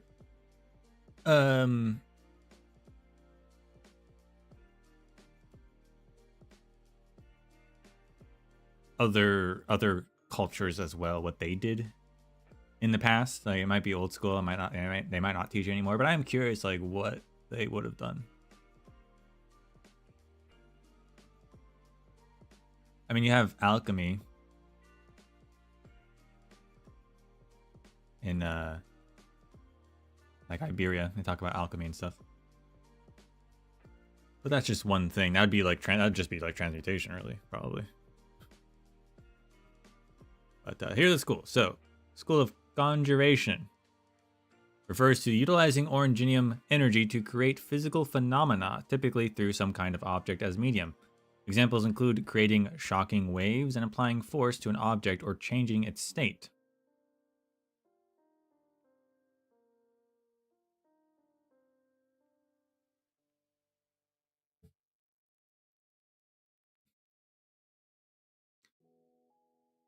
Okay. So the difference, okay, so School of Evocation refers to transforming Originium energy into another form and releasing it. Experts in this school can manipulate electricity and flames or fire devastating energy beams. So Evocation would be Lei Fa. Conjuration is creating physical phenomena. Includes shock waves. Okay, so like the shock wave of a blast, like right, okay. Or applying force to an object or changing its state. So being able to move things around. I guess would gravity be conjuration? Rosmantis? Yeah, that was my other thought. It was Rosmantis, I guess, would be conjuration. Because she's, like, telekinetic.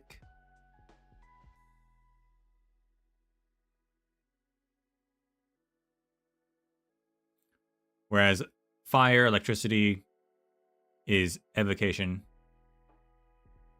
I guess manipulating water would be conjuration. Because you're not making water. Water's not an energy. So I think that would be conjuration as well.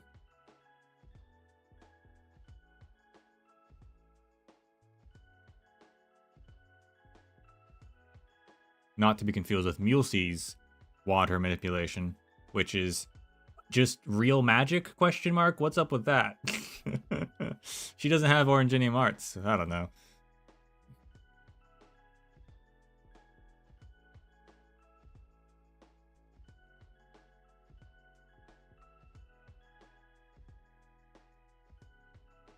Transmutation is the art of reconstructing reality Practitioners of this school can change the inherent nature of matter. Most famous is the legendary art of alchemy, whereby the structure of minerals is changed, separating gold from other elements. Yeah, so turning things into other things, but not turning energy, turning matter.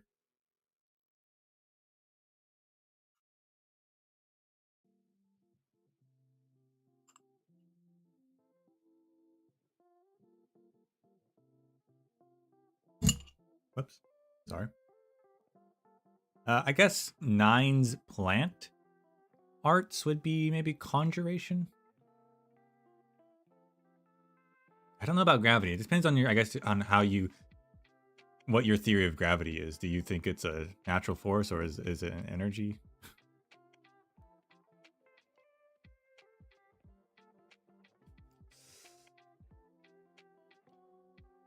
School of augmentation refers to the direct manipulation of an organism's biological functions. Experts in this school can strengthen or weaken an organism's physical traits, such as strength and reaction time. It can also boost brain function, giving the subject increased cognitive and processing skills. That's very interesting. I don't know if we have any examples of that, unless Saria's calcification is, I mean, that's biological, I guess, so maybe that's augmentation. That probably would be augmentation. Someone who can just make themselves smarter, though, I want to meet that person.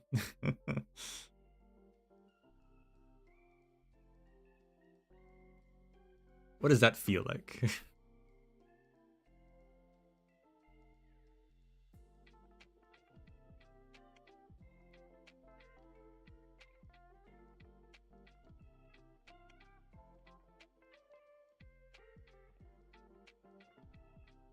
I wonder if maybe some of the augmentation is what lets people do more stuff. Like, what they're doing is maybe more augmentation than we realize. Like, Blaze jumping from a 17-story building. Maybe she was augmenting herself.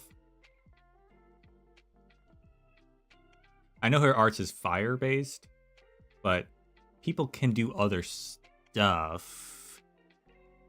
At least the Witch King could, so presumably other people could too. So maybe there's like some level of augmentation in people. I don't know.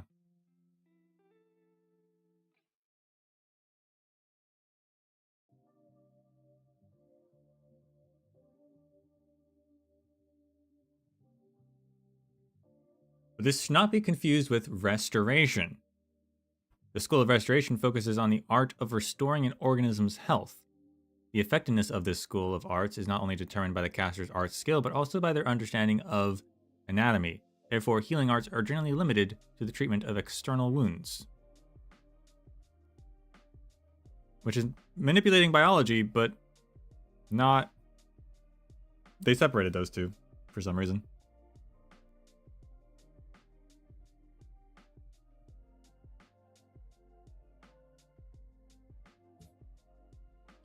And then the School of Divination is the most esoteric of the major schools, referring to the thoughts and perceptions of an organism.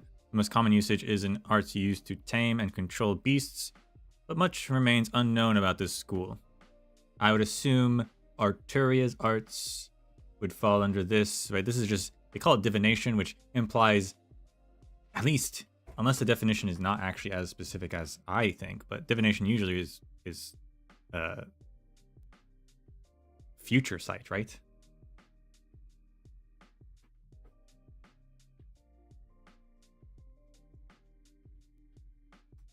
But a lot of those old like words we utilize sometimes nowadays we utilize incorrectly. Like anything with mancy is we always utilize that incorrectly. But so like well, maybe divination is also that.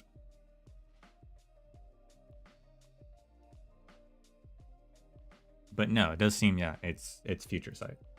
So it's interesting that they call it specifically future sight, but this seems to be anything that's mental and emotional based. So Arturia's emotional based arts, Amia's emotional based arts as well, I would assume.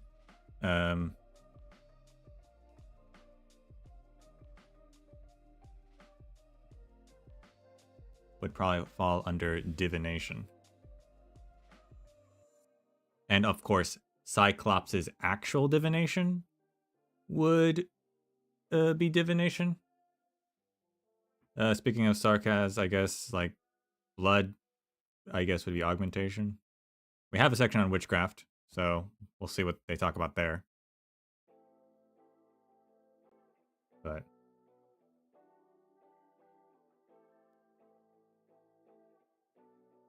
let's just get into that. Sarcas witchcraft.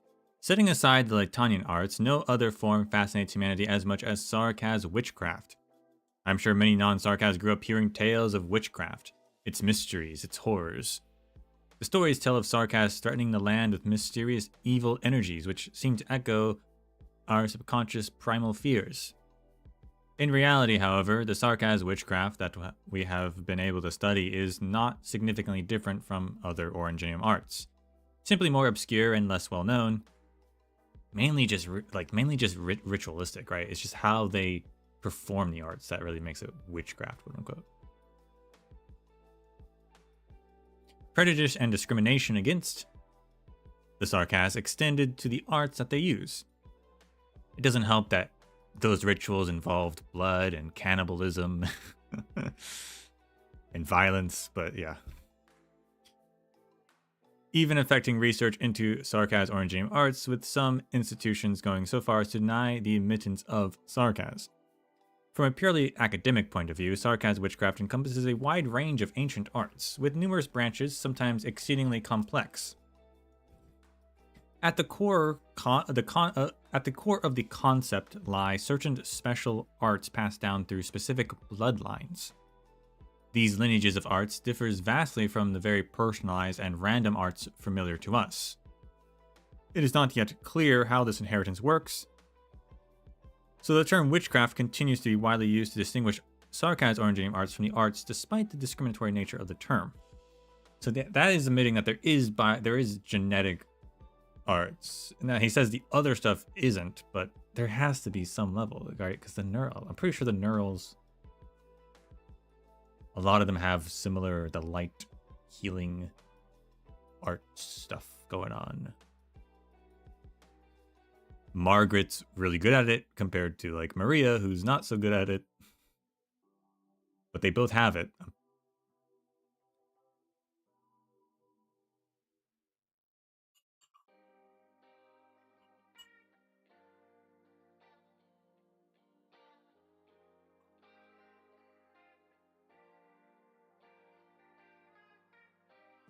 But maybe that's environmental based.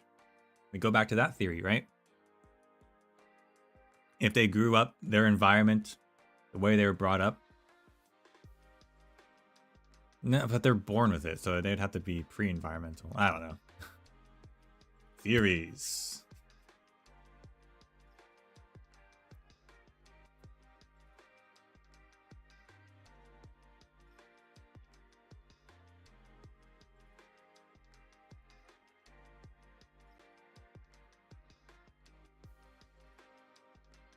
Thinking of other arts, wind arts, I guess, would be conjuration. Unless their arts is not, unless those wind powers are not arts.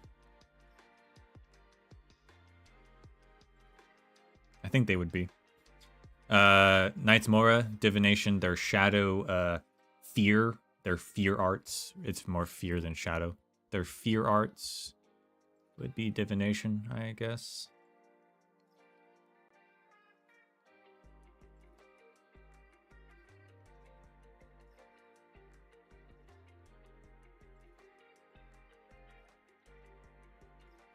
Logos's power words, right? Well, this falls under witchcraft. It's like, well, what exactly is happening there? I would probably put it in divination. If we were going to use that model. But who knows?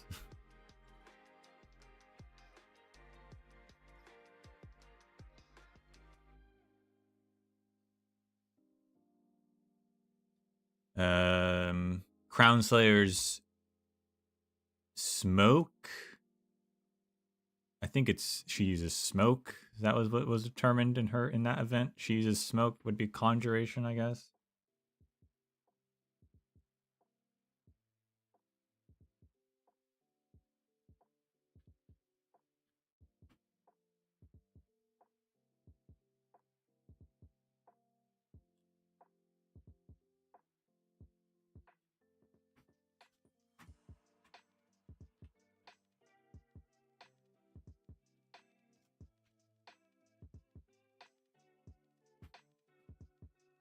Actually, the wiki does say mist. I couldn't remember. It was like smoke or mist.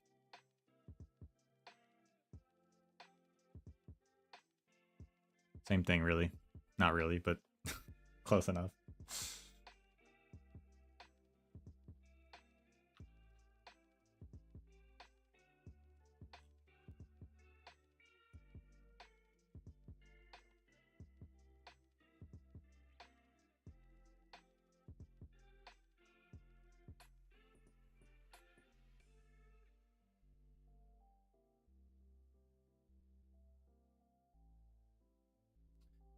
Misery's arts is described as space manipulation, able to cast his arts to control space and objects' density, turning something hard to soft.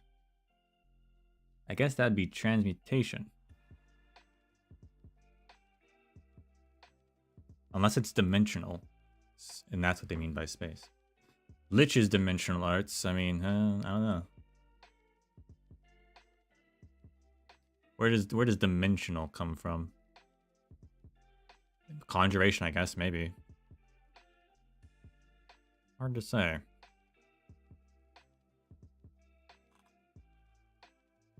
Well, anyway. The Grand Unified Theory of Originium Arts.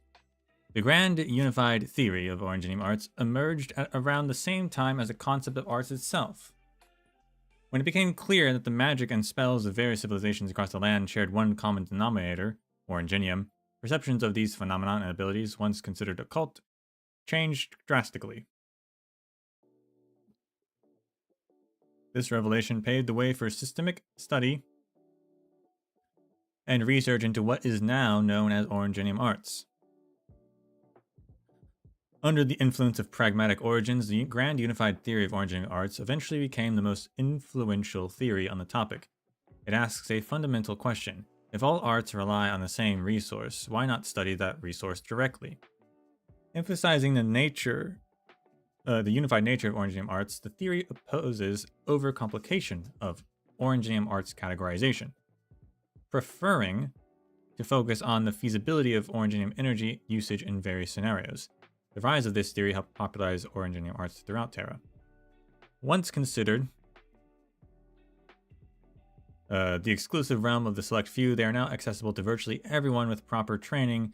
Its great contribution to the history of Terra was directly research towards Originium itself. I'm not sure why there's a hyphen in the word Originium there. That's strange.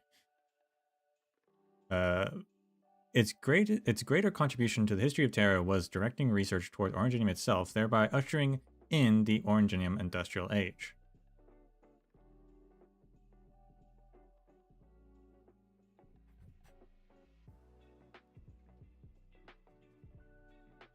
Modern industrial arts. The advent of the Originium Industrial Age once again transformed the perception of Originium arts, and even of humanity itself. New machines and equipment that harnessed Originium energy redefined the relationship between Originium and Originium arts users. Originium arts became mass-produced. Once the means of production, it was now the product, and it became apparent that Originium arts, and indeed Originium itself, did not need to be tied to a particular caster. It could be understood and utilized on its own. Having stripped away the mystery of Originium, humankind is one step closer to its core essence. So what is Originium exactly?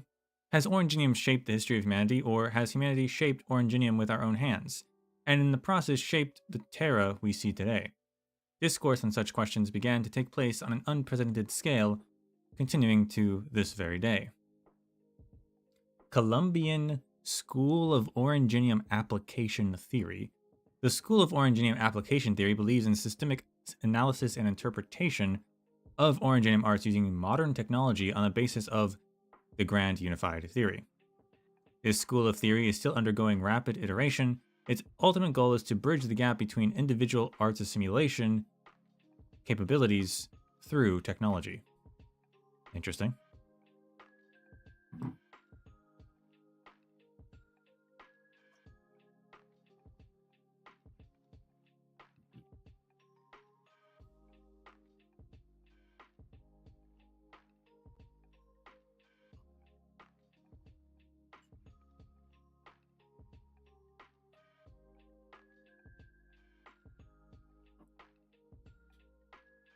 So it sounds like they want to make it like that. Application theory wants to figure out a way to remove that specialization and make it universal.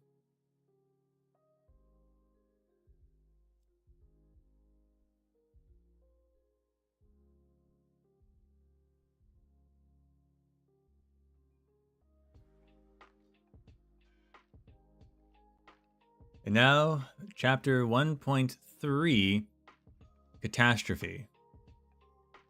With a very long letter, it seems.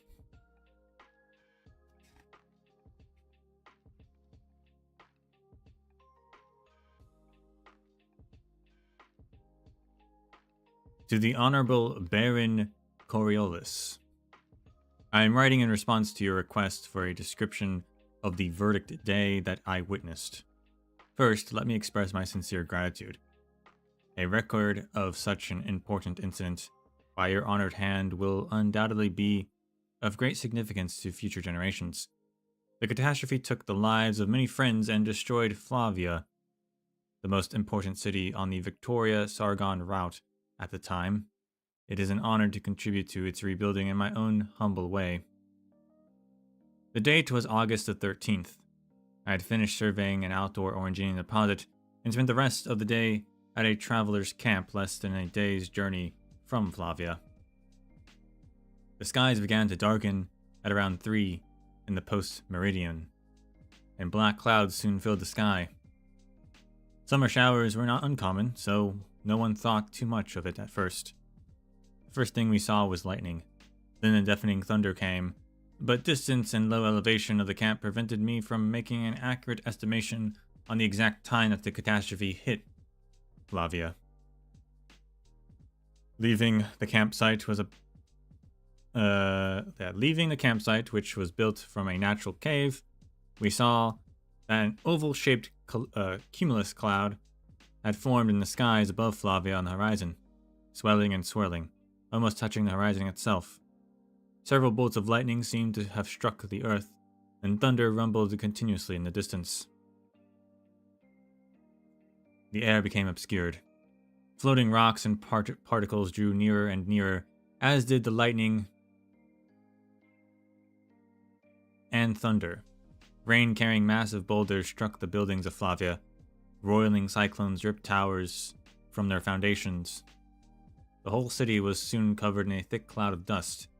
Originium clusters grew from the earth, some much faster than others, tearing the ground apart, causing it to tremble and warp. The air grew hotter. Raindrops evaporated before they hit the ground.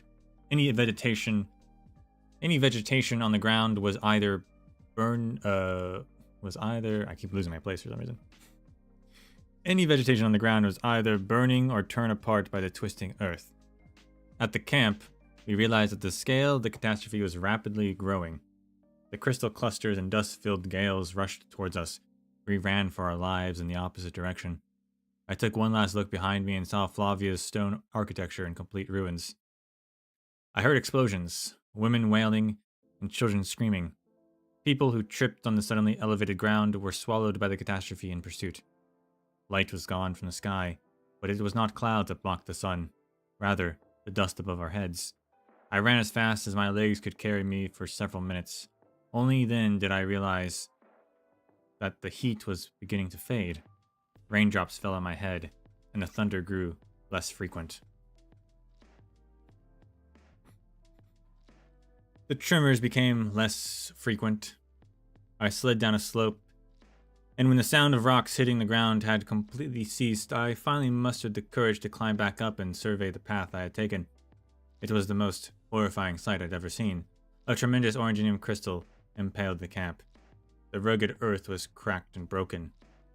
What little remained of Flavia was shrouded in smoke and dust. Fires raged all around, incinerating all vegetation. Mud fell from the skies. I had to take particular care to avoid the mixture of rain and dust, lest the falling sludge drown me. I walked for hours. At dusk, I finally encountered At dusk, I finally encountered... There it is. 2 scouts who had come from the surrounding area. They dragged me out of the mud and brought me to a nearby town. The darkness finally dissipated, revealing a setting sun. Most of the other survivors were sent to the same town. Many were hysterical, unable to sleep due to fear and anxiety.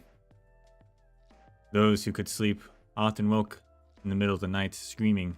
The first night was the worst. It was not until the next day when the Duke's battleships and soldiers arrived outside the town that we realized the catastrophe was finally over. Above is an account of my personal experience, though I reluctantly admit that the passage of time may have clouded my memories on certain details. I hope your lord has found this account useful. Peace and good health. Your humble servant in scholarship, Aiden. Adios.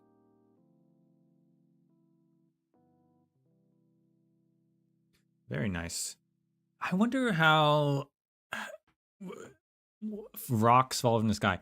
So, I guess maybe we know that catastrophes form, at least atmospheric catastrophes form from high concentrations of Originium particles in the air. Do the particles condense like water? And so instead of rain falling from the sky, rocks fall from the sky? That's my only thought.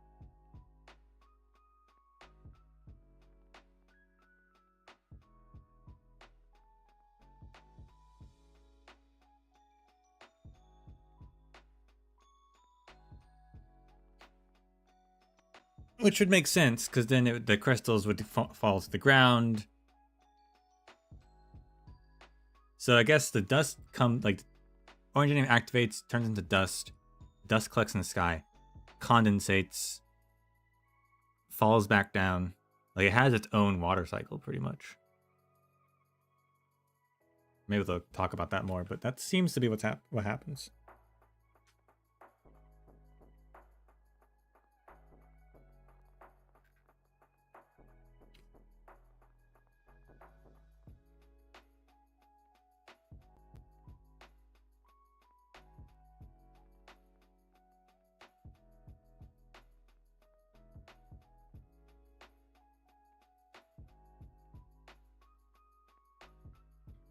It's also very hot. This actually fits a lot with Chernobog, right? Chernobog, this is exactly what happened to Chernobog. Rocks falling, it was hot. Although it was hard to know whether it was hot because of Tallulah or because of the catastrophe, but probably both, I guess. But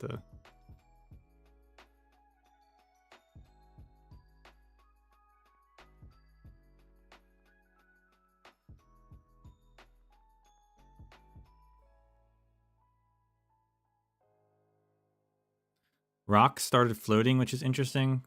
So I guess there is some sort of physics, like physics breaking down in some way.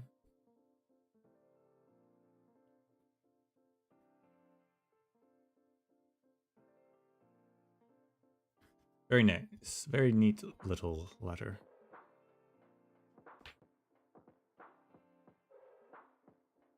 What are catastrophes? The above is a letter from the Victorian Originium scholar to Baron Coriolis. It offers a vivid description of the verdict day that struck the city of Flavia and the catastrophes in general, mankind's greatest enemy. While laypersons may view catastrophes as natural disasters so unusual that no human effort could ever resist them, the truth may be far more complex. Recent research indicates that catastrophes and Originium are closely linked. The concept of catastrophe was once a vague one. This is because they come in many different forms, with only a few shared traits.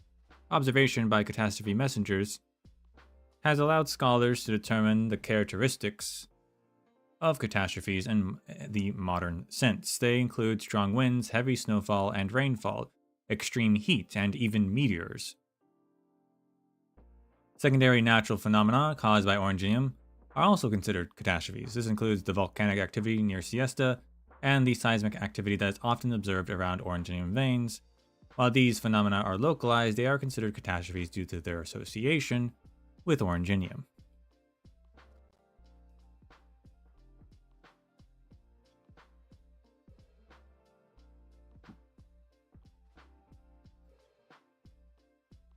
And it looks like we've got a picture of a city being destroyed. That's a hell of a shot. While Originium fallout is not the most common form of catastrophe, it is often perceived as the most typical imagery, a stereotype of sorts. The signature massive crystal spike as the result of Originium rapidly releasing energy and assimilating surrounding matter after its descent. Ah, okay. So the spike didn't fall to the ground, the spike grew.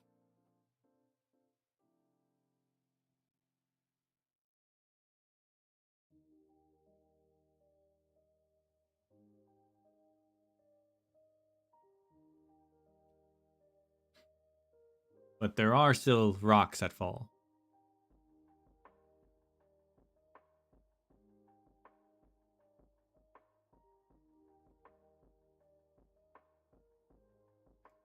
Types of catastrophe. Researchers categorize catastrophes into three major types based on the causes and manifestations. First and most common are Originium natural disasters. A single catastrophe may display some or all of the above traits, depending on the environment, from desert thunderstorms strong enough to destroy machineries in Sargon, to brutal cold snaps carrying massive hail on the Sami ice fields. All of these are considered Originium natural disasters. The cause of these catastrophes are natural, and Originium only serves to amplify them. Okay. The catastrophe mentioned in the letter at the start of this section is a typical example of the second type, Originium fallout. These are all new terms. Love it. Which was the earliest type to be identified and categorized. Unlike Originium natural disasters, Originium fallouts occur when excessive Originium particles accumulate in the atmosphere, resulting in active Originium clouds. The particles agglomerate,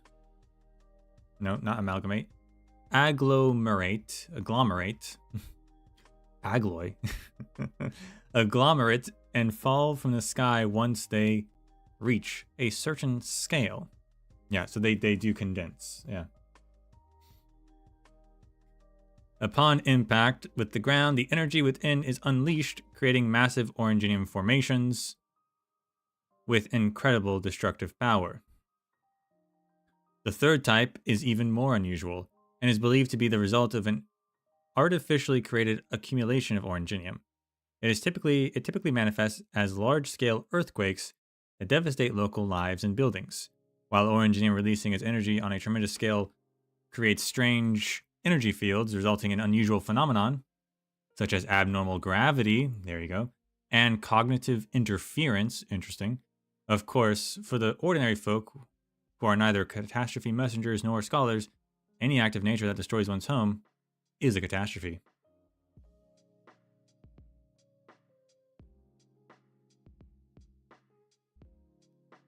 The third type isn't believed to be the result of an artificially created accumulation of Originium. What is that? What is that implying?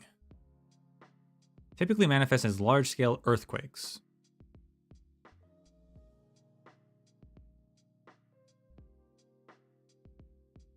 And when the energy is released, it can create strange energy fields, which I guess also happens in Fallout. So now I like that we have terminology here. So we have three terminologies, which does help when you talk about catastrophe, because it's like, well, when we talk about catastrophes, it's like, well, it's such a common word. It's like we have to specify,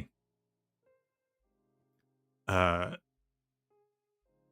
we mean the things that are caused because Originium. Now we know, okay, so Originium, natural disasters, which are normal disasters,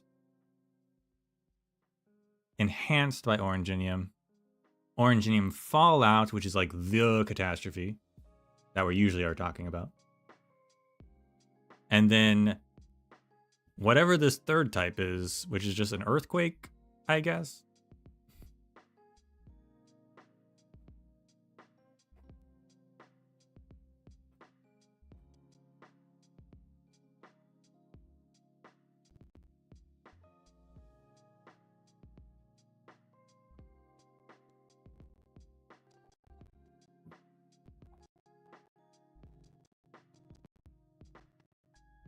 what Enfield is doing in the artificial accumulation? Maybe.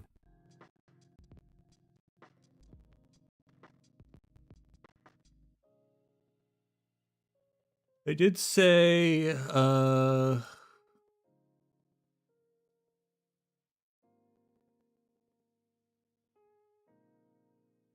that the Originium that they're working with and that they're making and stuff is the catastrophes are like they don't happen because it's safer. I assume they mean Originium Fallout. Or all of it, perhaps, but yeah. I don't know.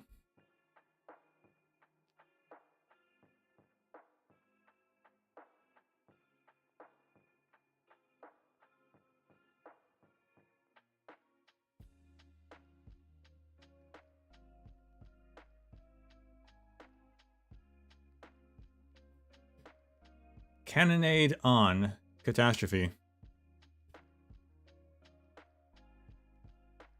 A crucial moment was upon us. Catastrophes came as quickly as they went. The window was fleeting. Let it slip away, and there is no knowing when the next opportunity would come. Tasked with the honorable mission from the Earl, the battleship relentlessly searched for the ground zero of an imminent catastrophe outbreak. Something any sane person would shun at all costs. To understand the role that Originium plays in catastrophe outbreak, the Royal Victorian Academy of Sciences had worked with Earl Patrick to develop an Originium sensor that could be fired in an artillery shell connected to a cable that sent data back to a ship in real time. When the catastrophe would strike, gunners would fire these special shells into the skies above its core area to collect data from that otherwise impenetrable zone of danger. Awesome. The spectacle brought a crowd of onlookers. Some brought tents, others sold barbecued sandworm legs. Why does the worm have legs? At makeshift stalls, the onlookers came from all walks of life. The arrival of a catastrophe had never before been met with such joy and anticipation. The sky began to darken at about 11 a.m. The crowd shouted and sang. Everyone knew that a catastrophe was coming. As the first bolt of lightning struck the ground and in the distance, the captain appeared on the bridge and gave the order to the gunners. Fire. The artilleries of the Trafalgar roared. Hey, we know that one. And shells flew towards the Originium cloud. However, the sound was quickly drowned by the deafening rumble of the distant catastrophe. The crowd watched as the Trafalgar's cannons launched volley after volley at the catastrophe. The cannonade persisted, sending back seconds of invaluable real-time data. The first leap. Very cool.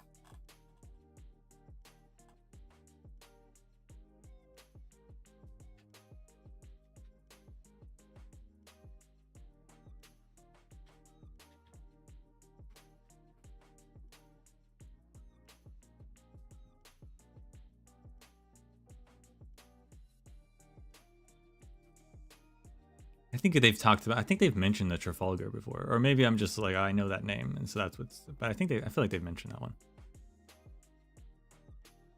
I don't know.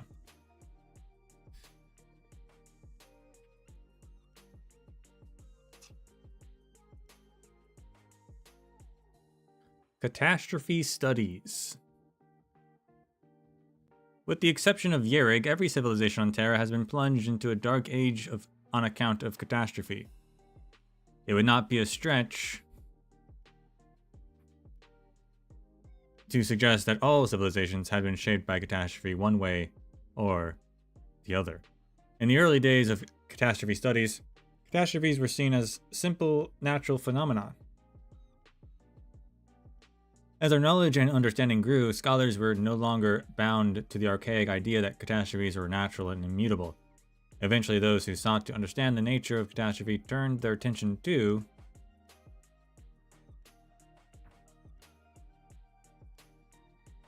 Originium, which always appeared after catastrophes. As for the nature of Originium, we have already touched on that earlier. Because of the damage that Originium-induced catastrophes can inflict, some have attempted to trace the origin of catastrophes by tracing the origins of Originium. One experiment involved reproducing many catastrophes in a laboratory setting, using various powdered minerals from the iron to Originium. Well, now that is what's happening at Enfield, actually.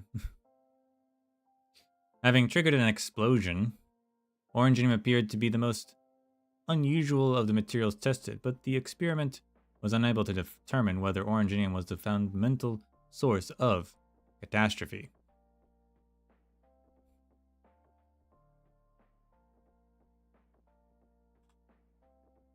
You're too dumb to understand what I'm saying.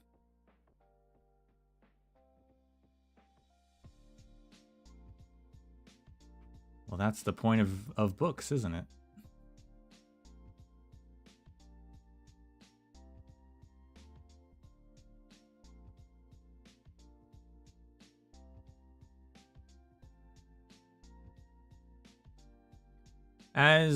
It was not until the famous cannonade on catastrophe experiment that real progress was made towards uncovering the process of catastrophe formation. And a most plausible theory was put forward. Catastrophes are caused by the accumulation of Originium particles in nature. The energy released during the agglomeration of Originium crystallizes natural phenomenon, or catalyzes rather, natural phenomenon, magnifying them into destructive catastrophes.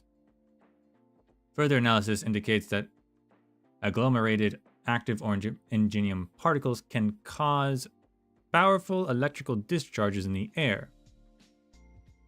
The Originium shards formed will grow rapidly in the size into massive crystal clusters.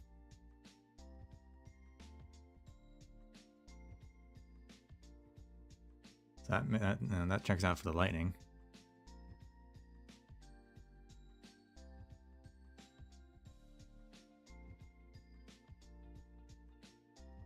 Abnormal phenomenon manifests in catastrophes in various ways, but one notable constant is their catalyzing effect on Originium crystals inside the infected, causing their condition to deteriorate rapidly, something not seen in normal natural disasters.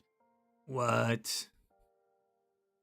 In addition, the rise of industry has greatly increased the circulation of Originium particles in nature. Increasingly frequent catastrophes seem to point to a correlation between industrial development and catastrophe frequency. Until we fully understand the principle, however, any conclusion remains premature.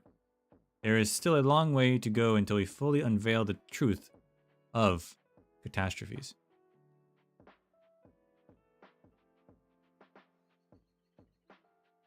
Infected are affected by catastrophes. Their condition worsens. I don't think that's ever been talked about. That's crazy.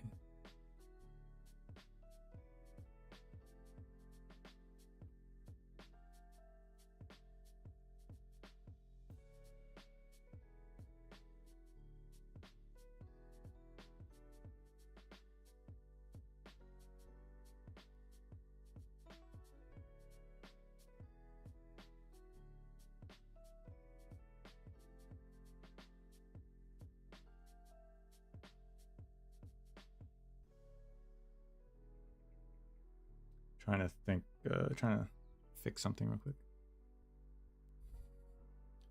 which I don't think can be fixed. I keep forgetting to work on fixing the chat thing, and now I'm reminded why I need to do that, because it's not working. So I'll remember one day. I always think about it during stream and then I forget after stream.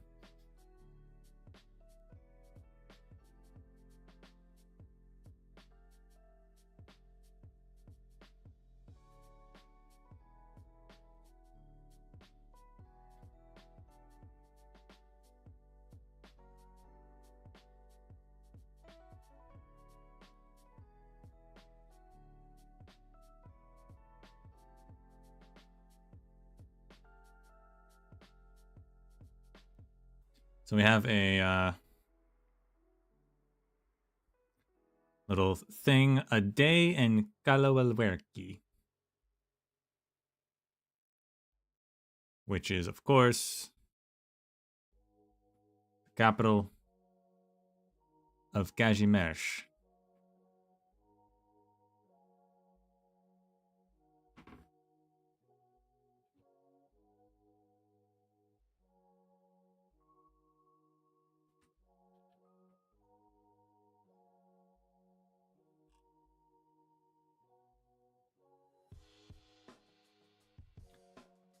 Monthly Catastrophe Forecast, Issue 7, the General Chamber of Messengers of Kawalerki. 1st of July, 1097 to 30th of July, 1097. Scattered catastrophe occurrences are expected in Kajimersh in July. The chance of outbreaks greater than magnitude 3 is very low. As warm and humid air from the south moves north, Kawalerki could be indirectly affected by Originium intensified natural disasters, particularly in the southern barren lands. While June was slightly warmer than the historical average, temperatures are expected to rise further in July. Originium levels are expected to fall slightly based on historical patterns. June data from monitoring stations on the city's outer ring indicates that Originium levels in the Kawalerki countryside are relatively low, but there remains the possibility of small, short, and localized catastrophes in July. Note this forecast was jointly published by the General Chamber of Messengers of Kawalerki and copied to the Adeptus Spradavili Kajimersh to facilitate tournament organizations.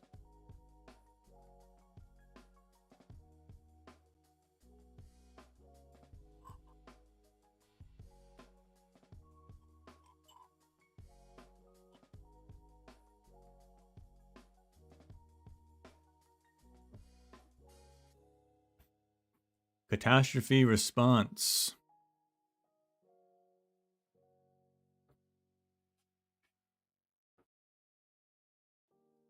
For modern Terrans, the fight against catastrophes is rarely as dramatic as depicted in the two accounts above. As we learned more about catastrophes, we began to realize that they are in fact everywhere, all around us. Most of the time, Originium releases energy in milder ways, resulting in catastrophes that are much weaker and smaller, to the extent that they are actually impossible to observe with the naked eye. Wow. Strategically important regions such as Colombia's Special Administrative Region and Kawalerki, when linked as the Grand Knight territory, are more invested in monitoring catastrophe movement than other areas. In these places, the ancient profession of catastrophe messenger has become more specialized under increased division of labor. At the key locations, catastrophe messengers deliver data from the areas under their watch, to data analysts, forming a comprehensive early warning system. The most experienced catastrophe messengers transition into supervisory roles, dedicating their time to coordinating collective efforts. These teams developed formal measurements for catastrophes, including intensity and scale, in the course of their work, which are being adapted and unified across ever more regions. Although catastrophe observation teams remain in relative rarity on Terra, they are subtly but surely changing the discussion around catastrophes. And we have a little catastrophe messenger observing a catastrophe cloud formation, illustrated by Messenger Gerald in the barren lands to the west of Victoria.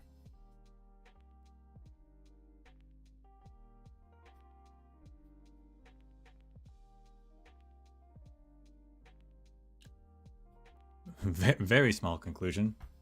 A lot of empty space there. Conclusion. To a certain extent, our civilization has been shaped by catastrophe. While catastrophes continue to influence our understanding of this land, we no longer live in fear and ignorance of them. I believe the day will come when tragedies like Flavia are truly a thing of the past, when we learn to achieve balance and harmony with the environment around us.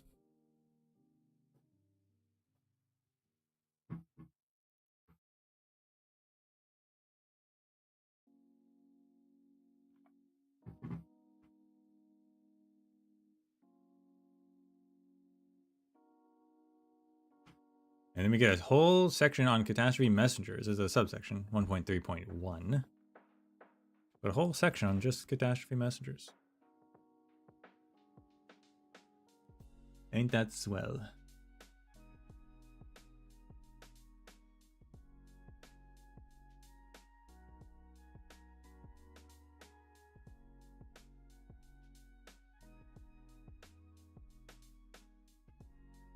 Epigraph. Put on your hat, tie your leg wraps, wear your gloves, and cover as much of your exposed skin as possible, even your neck. Then, fill your bag with equipment, food, and survival tools. Finally, grab a hiking pole if possible. Now, look in the mirror, and you'll see a quintessential catastrophe messenger staring back at you. True story, a closer look at the messengers.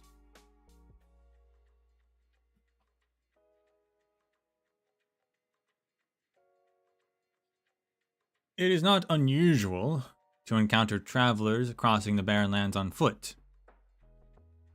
The barrens are filled with danger, and not a place to stay for any longer than absolutely necessary. At any moment, one could encounter rocks falling from the sky, or Originium shards protruding from the earth. Those who walk the barren lands do so swiftly with heavy steps. But there are a few who seem to take their journey at a leisurely pace, stopping frequently to tap at particular rocks with a hammer or observe the reading on their Originium meters. At times, they stray from the well-traveled path, venturing into more remote and dangerous areas. The only people who do so are scholars like myself, collecting data on the way to visit settlements in the Barrens, and catastrophe messengers. Despite having the word messenger in their title, their main responsibility is not delivering letters, though many take it up as a side job. Their main duty is observing and assessing catastrophes and providing early warnings. Yet catastrophes come in many forms, and observation by the naked eye alone is not enough to decipher the unpredictable Terran weather. Fluctuations in environmental parameters associated with Originium prior to the occurrence of the catastrophe is one of the many patterns that has been found to be reliably predictable. As catastrophes come in many shapes and sizes, however, such fluctuations often occur within a very small range. As such, catastrophe messengers have to measure the land with their feet, capturing changes in the environment little by little.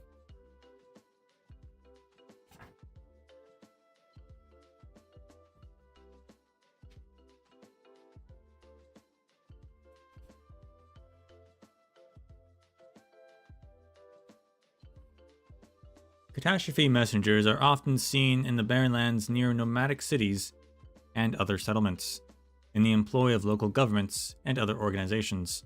After all, it is the people and their homes that need to be protected most of the time. There is very little reason to devote one's efforts to protecting an uninhabitable area.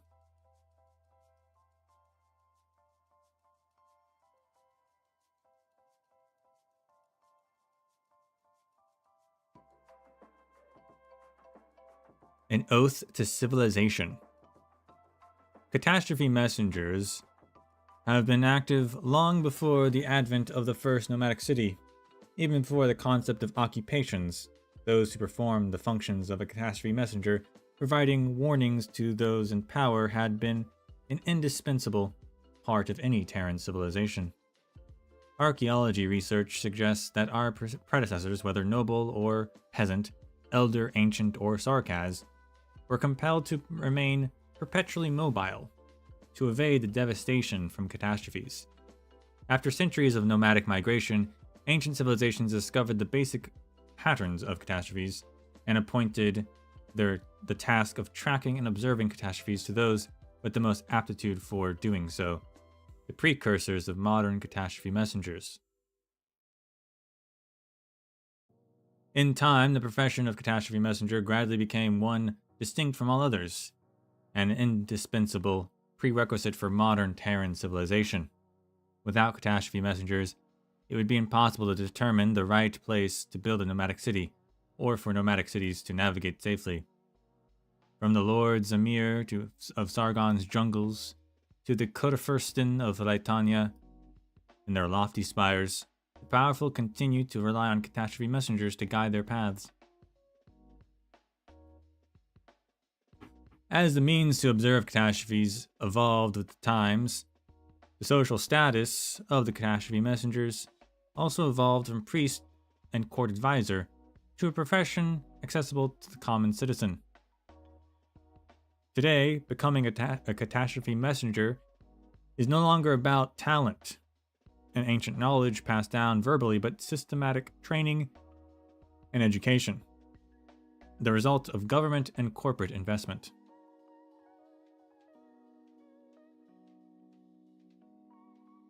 This section carries over, so we'll read these. Legends of catastrophe messengers. The sheer destructive powers of catastrophes make their study a taboo, giving catastrophe messengers an air of mystery.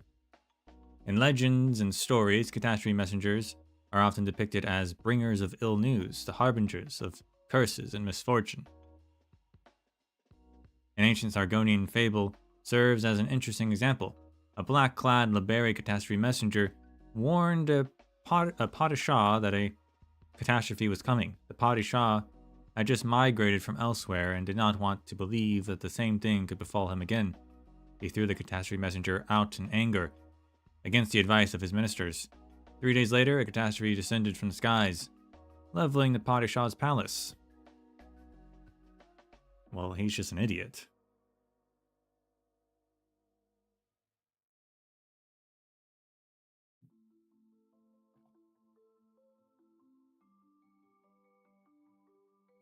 Traditions.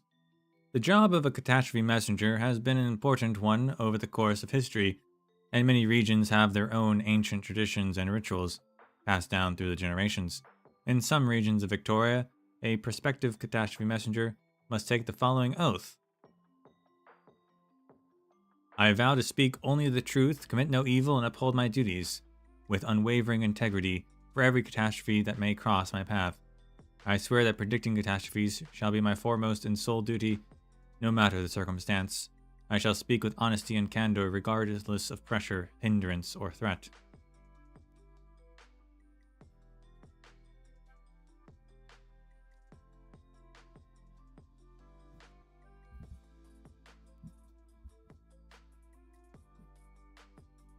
Now we have Barren Land Walker.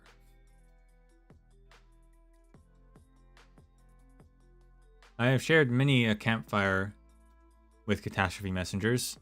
They are some of the kindest, friendliest, and most talkative people you can meet in the Barrens, a place normally known for its dangers and roaming criminals. On the wastelands, catastrophe messengers are widely respected for braving danger and enduring hardship to ensure the safety of all. They are also savants of the rules of the Barrens. As such, there are few who would knowingly harm them. Many of them are happy to talk about their work or even show me their equipment. Most catastrophe messengers carry a thick notebook containing their catastrophe observation data for quickly referencing occurrence patterns. A key part of their work is recording any potential fluctuations in environmental parameters. They also observe natural phenomena and use Originium arts to detect any unusual responses. They diligently perform their rounds day after day, comparing data collected from different locations and observing changes to the horizons and in the clouds. Catastrophe messenger's job is hardly as laid back and idyllic as popular conception would have one believe. Testing equipment and observational tools take up most of the space in a catastrophe messenger's backpack. They also bring a variety of documentation, from personal identification documents to access permits for restricted areas, in order to enter the many Originium growth zones that are cordoned off to the ordinary person. Catastrophe messengers also carry communication equipment. When they determine that a large-scale catastrophe is likely to occur, they use this equipment to contact nearby settlements and nomadic cities to inform them of the catastrophe's type, estimated time of formation, affected areas, and other important formation or information, in order to facilitate an evacuation. Of particular note is how Colombian catastrophe messengers issue their warnings. When they discover a brewing catastrophe, they hasten to a nearby settlement, fire a special flare into the air from a place visible to as many of the inhabitants as possible. There are differences between catastrophe messengers in different regions, of course. For one, they are known by many different names. In Ursus, they were once known as the Night Watchers of the Empire, in Minos, the Heralds of Omen, and in Gaul, the Shields of Civilization. Their roles and responsibilities also vary. Colombian catastrophe messengers are generally under the employment of tech firms, equipped with superior instruments and transportation. They are also tasked with research in addition to their responsibilities of observing catastrophes. In other countries, catastrophe messengers continue to be selected and trained and employed by the government. In certain technologically advanced regions, the role of catastrophe messenger is further specialized. They are only responsible for collecting the data in the field, with further analysis being the domain of specific promising laboratories. As Originium industry continues to progress and the extraction and utilization of Originium resources becomes increasingly prevalent, greater demands are also being placed on early catastrophe warning. As such, catastrophe messengers is becoming an increasingly specialized profession. Many Originium disaster researchers have chosen this path, combining catastrophe warning with field research and bringing advanced equipment and methodology from the lab to the barren lands. In developed areas, however, catastrophe messengers remain a comprehensive role of observation, analysis, and warning.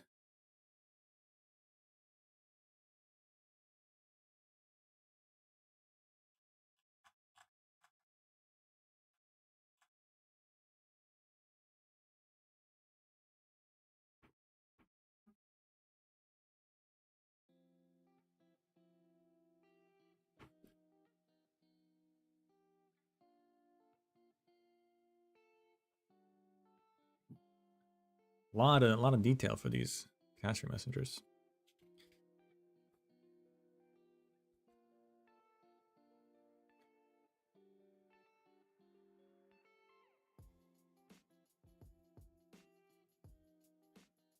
The other side of catastrophe messengers. The dark side, perhaps.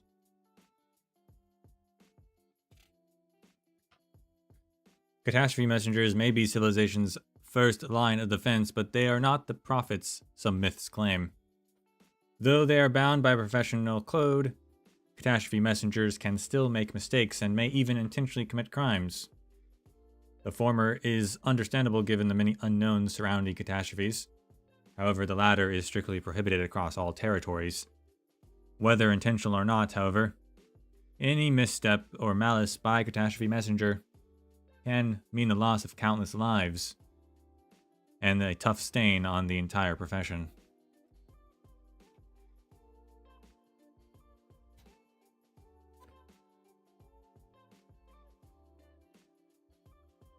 The job of a catastrophe messenger can be controversial, given its difficulty, grave responsibility, and ubiquitous pressure.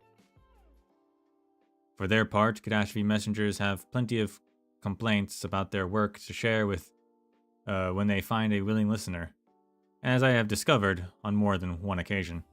In recent years, catastrophe messengers have developed the practice of collective decision-making in order to share and balance the pressure. International catastrophe messenger organizations have also emerged to deal with cross-border systemic issues such as contingency contract. Hey, shout out to contingency contract. However, much work remains to be done. So contingency contract is for catastrophes? That's what that is?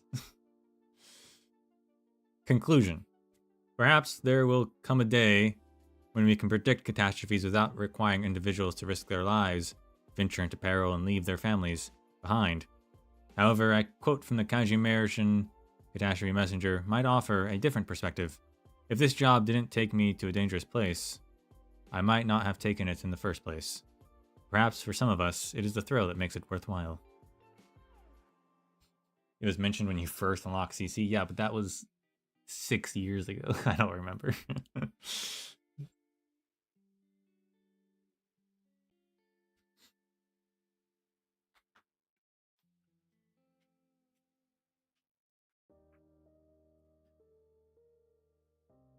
All I remember is that Rose Island stopped doing it.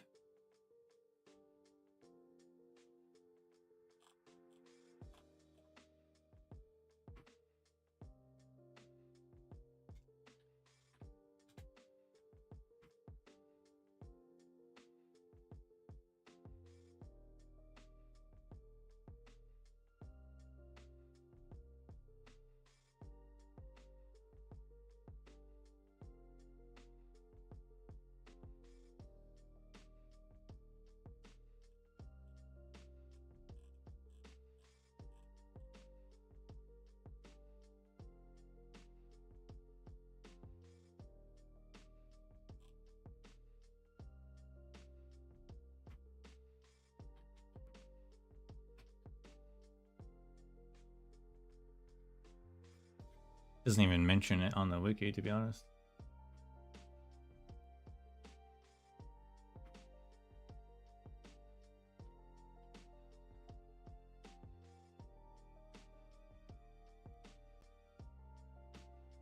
The Catastrophe Messenger page does, though. Catastrophe messengers are known for establishing and maintaining contingency contract.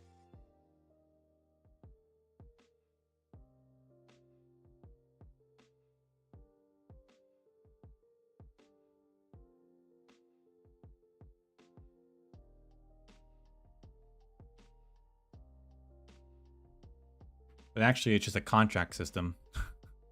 It's not really about humanitarianism. And so that's why there's a bunch of mercenaries and hitmen.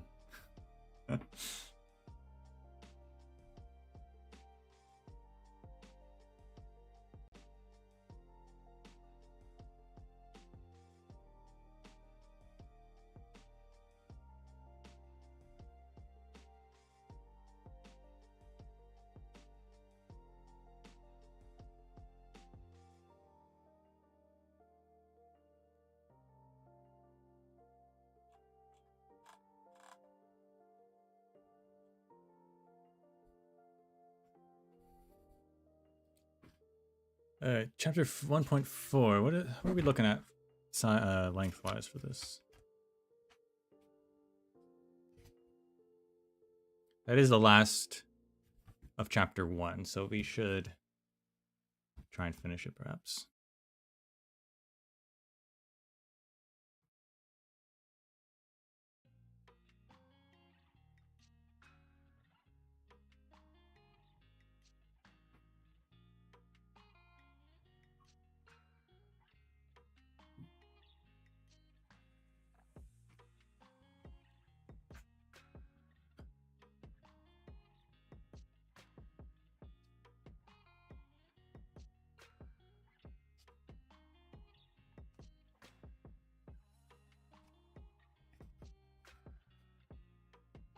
Oripathy.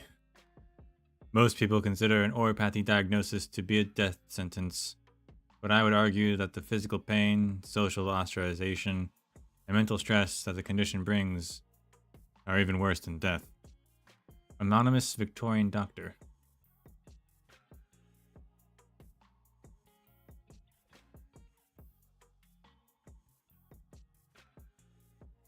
Preface. In 1037, through the introduction of Professor Learland Jr., I had the pleasure of making the acquaintance of one Wilson Jason, then a teaching assistant at Pittsburgh Parliamentary University, and we discussed his latest discoveries in the field of oripathy research. For the next several decades, except from 1039 to 1046, when he lived in seclusion in Ursus, we exchanged many letters in which he frequently kept me updated on his research of the topic. He bequeathed some of his manuscripts to me in his will. This invaluable source of information, along with my personal experience and knowledge, have made this section possible. Though I should point out that this section is not intended to be an in-depth thesis, but a general survey on the subject matter. Given the current lack of thorough research on many aspects of Oripathy, some observations contained herein may not be entirely accurate, particularly when it comes to certain details. Furthermore, certain conclusions remain educated hypotheses rather than evidence-based assertions. The Oripathy crisis takes on distinctive local and historical features from country to country. In this section, I have endeavored to discuss it in broadly applicable terms. I would like to express my gratitude to Sir Learland, who, a century ago, was the first to delve into historical treatments of the infected, to Dr. Wilson and other dedicated researchers who pioneered the study of Oripathy pathology, and to the medical practitioners from across the land who tolerated my ignorance and answered my clinical questions with great patience.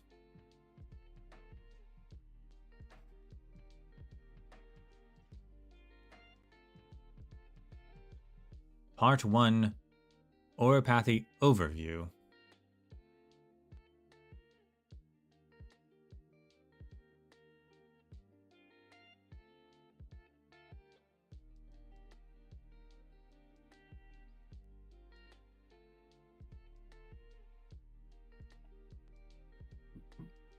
Calcit isn't first?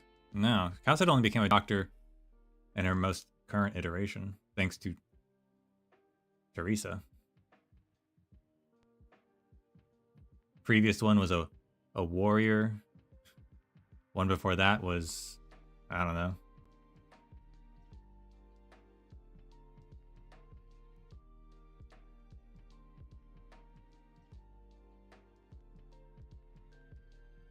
Oripathy, or multiple Originium infection syndrome, that's new, is believed to be caused by exposure to active Originium. There is no known cure for Oripathy, nor any confirmed case of a successful recovery. The elders and ancients out of hatred for the Sarcas, believed Oripathy to be a curse brought on by the Sarcas, and the inherent Sarcas susceptibility to the evidence, or to be the evidence of the curse they carry. Why would they curse themselves, guys? Come on. Today, we know much more about how Oripathy works. The prevalent active Originium theory holds that Oripathy is not a Sarcas curse, but the result of active Originium combining with uninfected cells, gradually replacing healthy tissue, and causing irreversible physical changes. The patient's bodily functions gradually decline until death occurs due to acute complications or organ failure.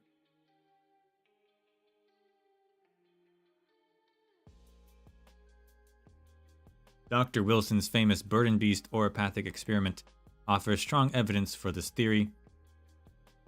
In the experiment, bird and beasts were separated into several groups and placed into environments without Originium, with an active Originium and with active Originium.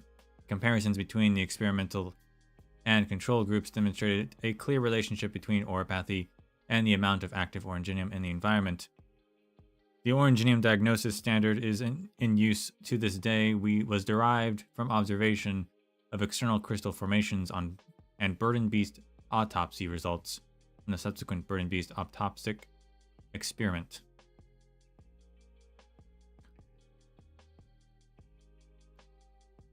Rest in peace, bird and beast. You did good work, though. These experiments have since been replicated countless times all across Terra. With no evidence to the contrary, the active Originium theory has since become the prevailing theory of Originium on Terra. The efficacy of Oripathy suppressants, developed based on the theory, has also been indisputably proven in practice.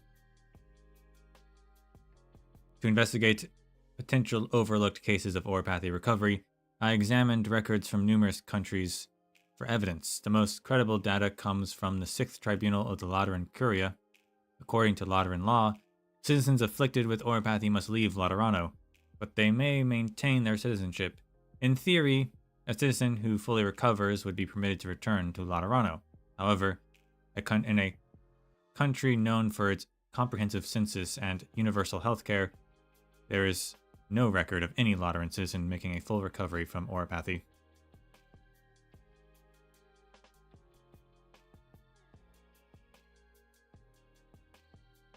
In addition to Laterano, I have also reviewed data from other countries with varying results.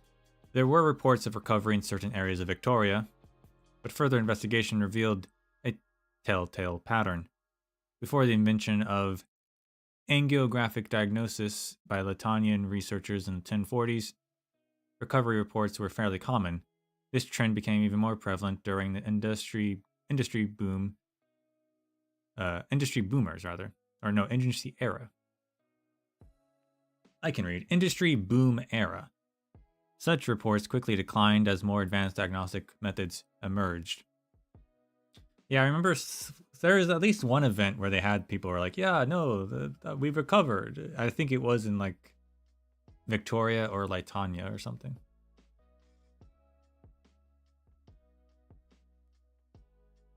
Maybe it was Lingering Echoes.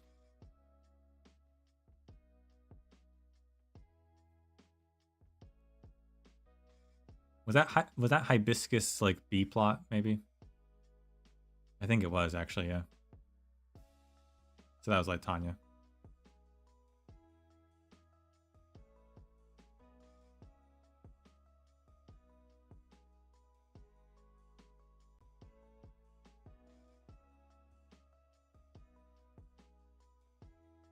Such reports quickly declined as more advanced diagnostic methods emerged.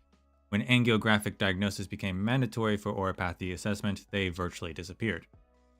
In the 1070s, the Royal Victorian Academy of Sciences reviewed historical records of Oripathy recovery cases and found little concrete evidence to support them, nor did they find any living former patients. Even today, however, one still hears the occasional rumor of people recovering from Oripathy in places like Sargon. These occurrences are often seen as miracles, but verification of the claims is beyond the means of modern medical science.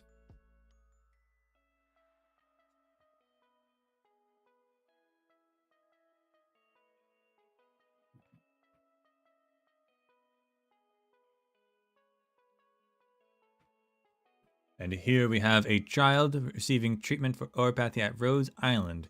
People often associate childhood with words like happy and carefree, but Oripathy tells a different story.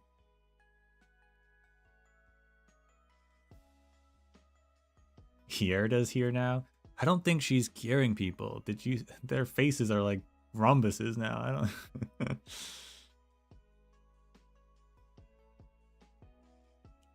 I think she's making it worse.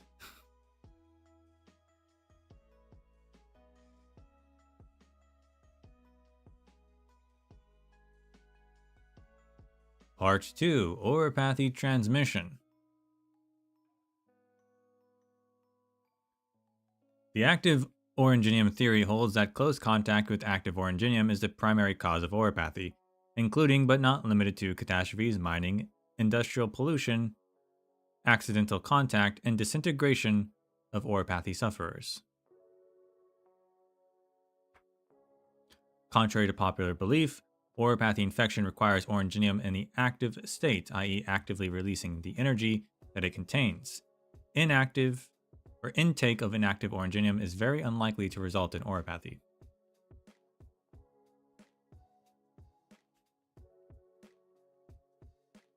Active Originium is present in the blood of Oripathy patients. When blood is removed from the patient's body, it takes a few minutes for the Originium to become inactive, after which it is no longer infectious. As such, Oripathy can be transmitted through blood, including mother-child transmission. Oh, snap.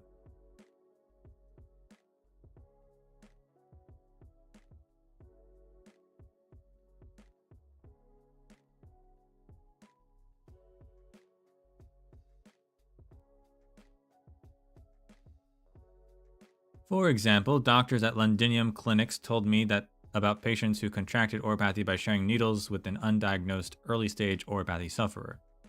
Unaware that they themselves have become vectors of infection, they continue to spread Oripathy in the same fashion. Medical professionals have called for single-use medical tools due to the difficulty of tracing the source of infection in such cases. Yeah, I mean, it's even for non-Oripathy thing, you shouldn't be sharing needles, guys. Come on.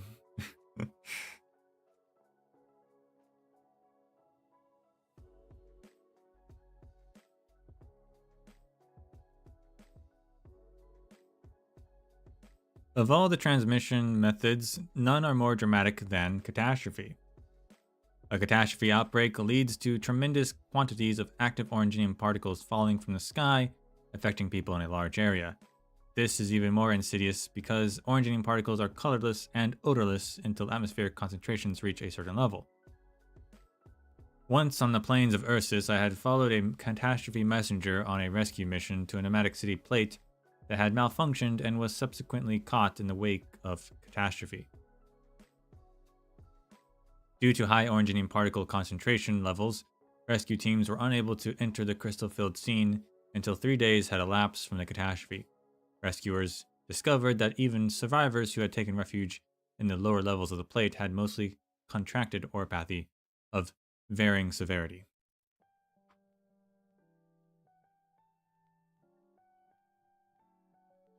Even a small-scale catastrophe could release more active Originium into the environment than a small Londinium factory does in a year. Therefore, catastrophe is considered one of the main causes of Oripathy. In addition, the increased reliance on Originium industry and Originium products is also becoming a major cause of Oripathy. Data from Victoria, Rim Billiton, Colombia, and other countries indicates that the highest percentage of Oripathy infection occurs in Originium-related professions, notably mining and manufacturing. Those who live near facilities that handle Originium or downstream from their facilities are also more likely to contract Oripathy. Research from mineralogists suggests that as Oripathy or as Originium's crystal shell is damaged during mining, trace amounts of active Originium gas are released into the air, with higher concentrations releasing more particles. Similarly, industrial processing of Originium releases it into the environment as dust, wastewater, and waste gas. Originium fuel also leaves behind waste residue that contains a large amount of active Originium particles. Research on the mechanisms of active Originium particles invariably shows a similar pattern to findings from Oripathy studies. The final means of transmission, disintegration of an Oripathy patient upon death, was also the first to be discovered. This process, which releases significant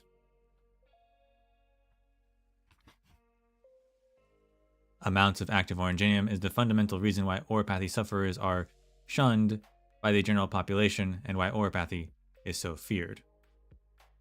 I'd like to point out, I love the use, the language use that they use to show that this is written from the perspective of a person, and specifically, of course, E. Erikson.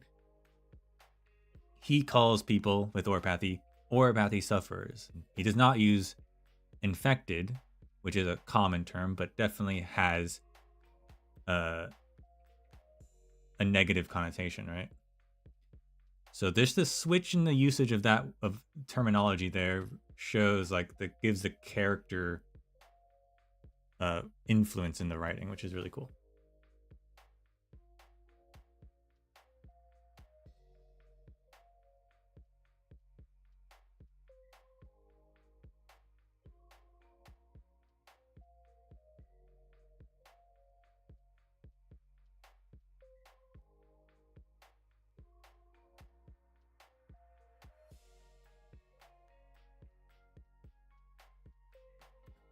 So now we have part 3, Oripathy stages, and man, look at this picture. That's really nice.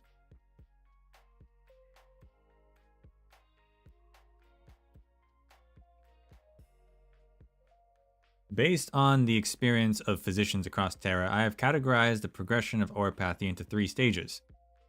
This consensus, though general, suggests that Oripathy symptoms do not vary significantly across regions.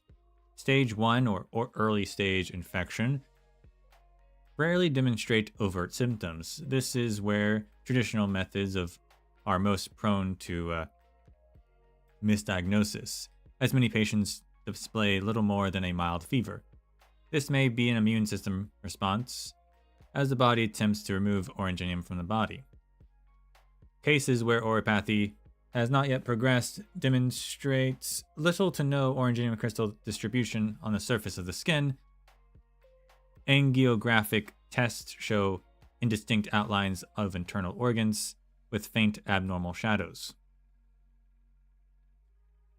Blood, here it is. Blood Originium crystal density in the early stages rarely exceeds 0.3 units per liter. Okay, here we are.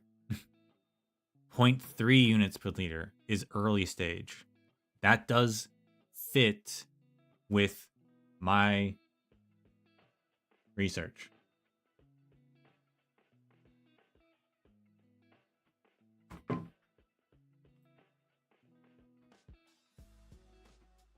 Let me open it up.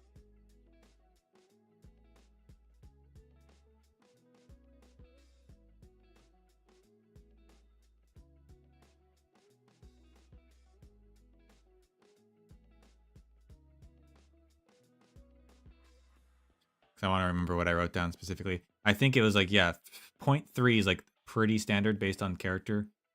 But like some characters have like 0.1 something and were infected. So, but yeah, this is saying like, yeah, 0.3 is early stage. So that's something I didn't realize either, was that it's specifically early stage.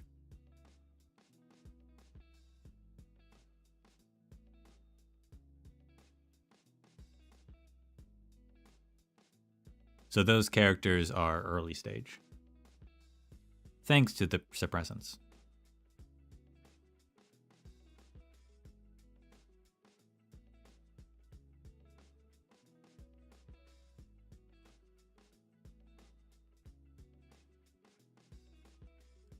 Yes, I'd put down, seems like as long as you don't reach around 0.18 units per liter, you're safe. Most infected have around 0.2 to 0.3.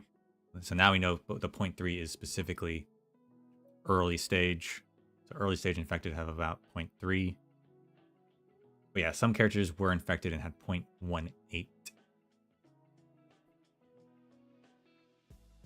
Stage 2 is also referred to as the mild stage of Oripathy.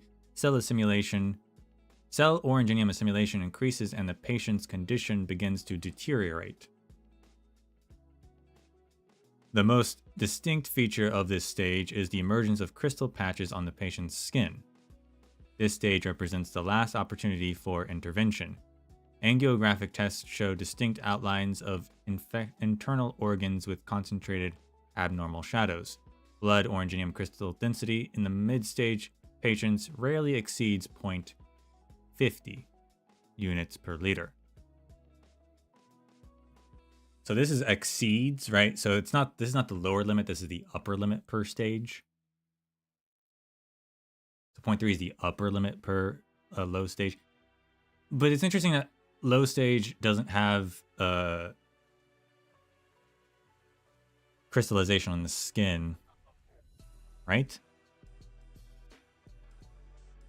Yeah, there's no surface distribution. But a lot of characters are 0.3-ish, and I think do have some surface distribution. But maybe that has to do with the suppressants. Maybe they were mid-stage and the suppressants technically bring it down to low stage? I'm not sure. Now, I don't know of any character that has 0.50.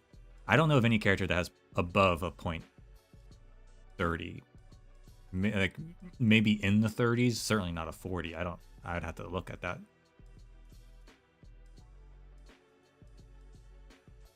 The only person I would look at, because something here that they talked about, and I'm gonna actually counter. I'm gonna refute this claim. We're gonna read the last part, but I'm gonna refute a claim here. And now it might have been an extraordinary exception. But stage 3 is the late stage of Oripathy. At this stage, there is presently no effective medical treatment. Late-stage Oripathy patients immediately disintegrate upon death, releasing substantial amounts of Originium particles into the environment over the next few minutes to half an hour. The outlines of internal organs become barely distinguishable on angiographic tests, being largely obscured by abnormal crystalline shadows. As Originium crystals spread through their bodies, patients lose their ability to perform even basic functions. It is difficult to measure the blood Originium density of a late-stage Oripathy patient, with readings sometimes exceeding the lethal levels of 0.80. So 0.80 is lethal. While approaches towards Oripathy patients vary across Terra, the most distinct method is often the most common, or the most direct one. In general, terminal patients receive more humane and regulated treatment in the nomadic cities than outside them. Okay, so I'm going to refute a claim here. He says, Stage 3, there's presently no effective medical treatment. Stage 2 is the last stage for intervention. But Hayes was literally on the verge of disintegration and she was saved. Maybe that's extraordinary exception. I wonder, I'm going to look up what her density level is, because it surely must be high.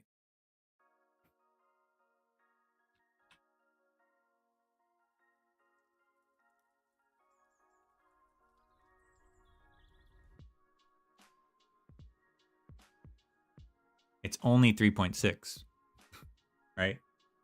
Units per liter. Or I say 3.6, 0.36.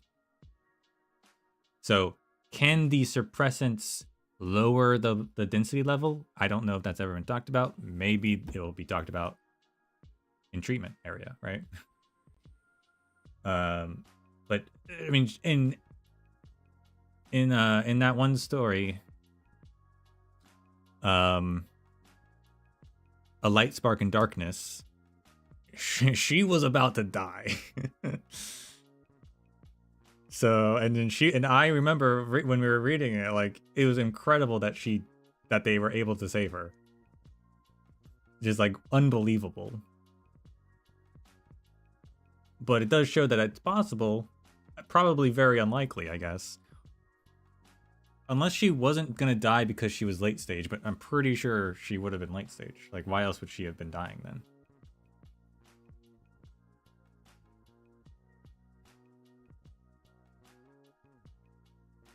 We do have some information from Kautsit here as well.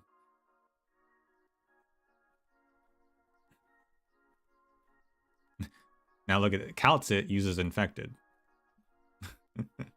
Interesting. To ensure the infected do not feel abandoned in their final moments, Rhodes Island designed and developed a biological degradation device. When an infected is on the verge of collapse, they are placed into the device, and after their vitals signs fade, a special processing is performed. The process involves 2 stages. The first stage processes the part of the infected's body that have not been assimilated by Originium through methods such as freeze drying or incineration. The second stage induces Originium reactions to process the part of the body that have already become Originium, then buries the inert Originium particles in the earth. Interesting. And yeah, physical manifestations of Oripathy at various stages. Oripathy manifests in various ways, and not every patient will see the same degree of surface crystal formation. Whether internal or external, however, Originium crystals inevitably grow or cause great pain and impair bodily functions. Punctured lungs, obstructed stomachs, basic functions like speech, movement, and excretion can all be affected. Words and imagination fail me as I attempt to describe their pain.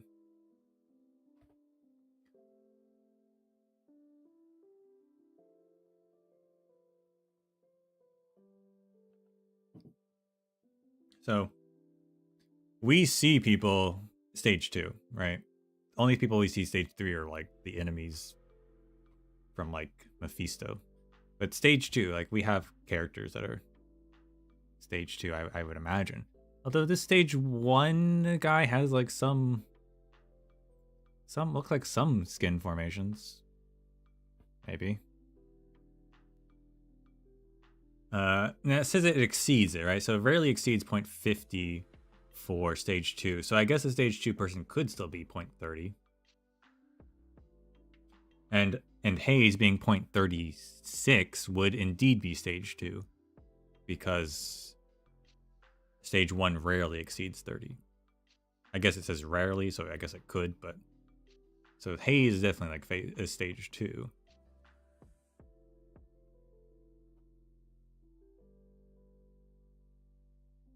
Point 36 might be the highest for a character. I think maybe I saw 0.38. I don't think I saw a 40, though. There's a lot of characters. I definitely did not check the majority of them, though.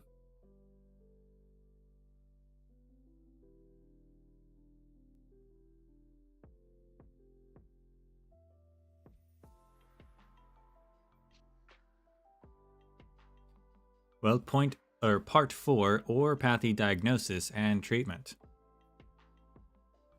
Prior to the invention of the angiographic diagnosis in the 1040s, Oripathy diagnosis were typically made on the basis of whether crystals were visible in the skin. Some Originium arts users could use their arts to detect the potential presence of Originium crystals inside the body. However, neither observation of surface crystals nor the detection of internal crystals with arts may accurately diagnose Oripathy in its early stage. In addition to these inefficient diagnostic methods, there were also many folk remedies that would seem silly to us today. One Minoan formula went like this: cook burden beast during burden beast dung, burdomuck, as it were, for 50 minutes. Then add 15 grams of foul beast feather and continue cooking until a white liquid is produced. Discard the liquid and dry the residue under the sun. The final substance is the cure.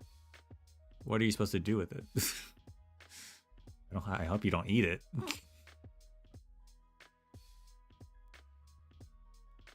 The advent of active Originium theory has made the standards of Oripathy diagnosis and treatment increasingly scientific and accurate, paving the way for the discovery of new methods. During a regular angiography experiment, a Latanian researcher discovered that unique imaging results were obtained when an Oripathy patient's blood vessels and internal organs were exposed to specific electromagnetic wavelengths. Although the reasons why Originium blocks these light rays remains unclear. I mean, because physics?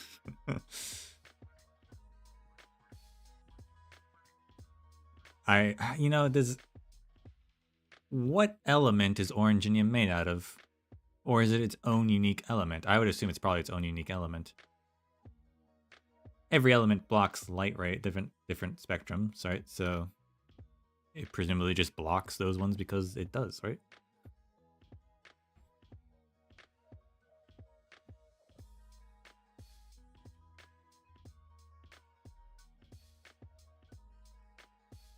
Imaging techniques based on this discovery are now widely used across Terra. Even early-stage patients whose skin does not exhibit crystal formations can receive an accurate diagnosis through these methods. Imaging results are usually obtained in under 3 hours. In addition to angiographic testing, blood and tissue testing procedures have also been developed for the clinical diagnosis of Oripathy. Measurement of blood crystal density level and examinations of Oripathy sufferers' organ tissues have provided important insights into the pathology of Oripathy. And inhibition measures. These methods have not entered into widespread use, however, because of a lack. I guess that's on the next page. Because of a lack of technological conditions and the prohibitive estimated costs for implementation. Gonna come back here though real quick. We've got the old Oripathy monitor.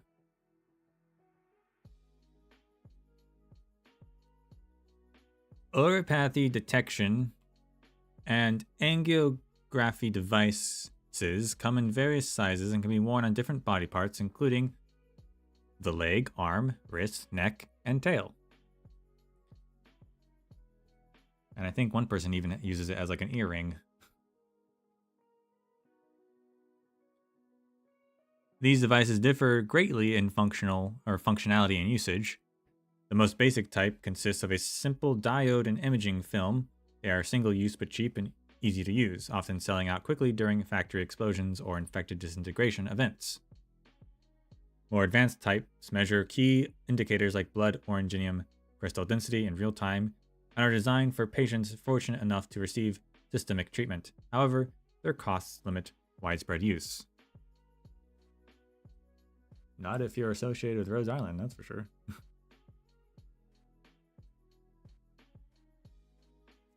Maybe that's why Rhode Island's always in the red.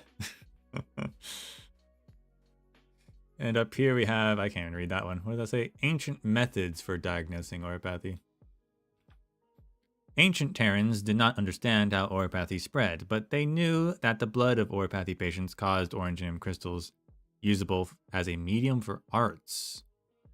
This led to various blood testing methods across Terra that required a small blood sample and a caster.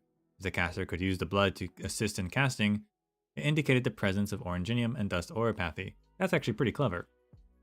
Although this method is no longer used due to its low accuracy, it inspired many hypotheses and studies on the relationship between blood and Oripathy. And that probably also relates to like vampire blood arts and stuff.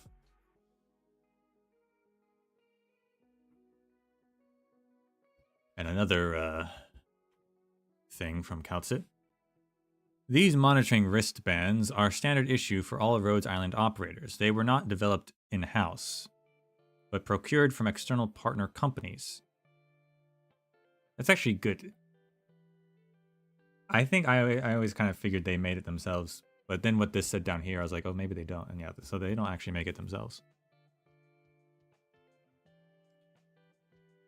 Of course, these devices are designed to meet the demands of our actual work environment, such as being lightweight, durable, impact resistant, and easy to put on and take off. These terminals, together with the onboard network established by the engineering department from Rhodes Island Infection Pre-Warn System, the medical and HR departments use these systems to monitor our operators' physical conditions and respond promptly when necessary. The wristbands can promptly indicate a wide range of complex physiological or physical conditions using specific symbols, numerical values, and or colors on their display. Fitted with a miniaturized angiography device, each wristband can complete angiography and analysis within 30 seconds, providing an accurate depiction of an operator's infection status. Cool.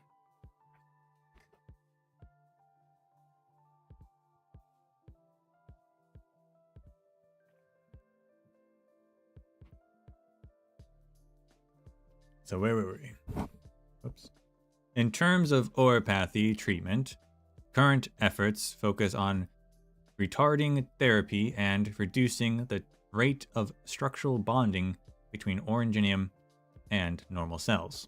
However, a complete cure has yet to be discovered. According to Oripathy suppressant developers, while an active Originium exists as tiny crystalline particles in the body, it is not the crystals themselves that pass through the transmembrane protein structure of the normal cells, but the energy that connects individual cell structures, or crystal structures. This energy is a type of matter with physical form that is released when individual crystal structures break off from each other, entering the cell structure and replicating to form new complex structures. Oripathy suppressants work by wrapping certain loci on the exterior of these active complex structures, preventing the internal energy of active Originium from propagating when a structure break. So it's the energy itself.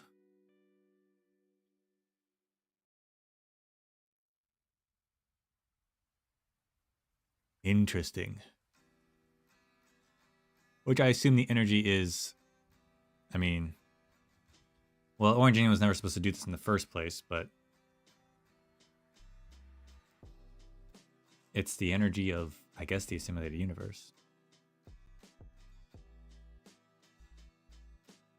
Suppressants must be continuously used to maintain effectiveness, however, and remain an experimental product that is prohibitively expensive and difficult to produce, making access extremely limited.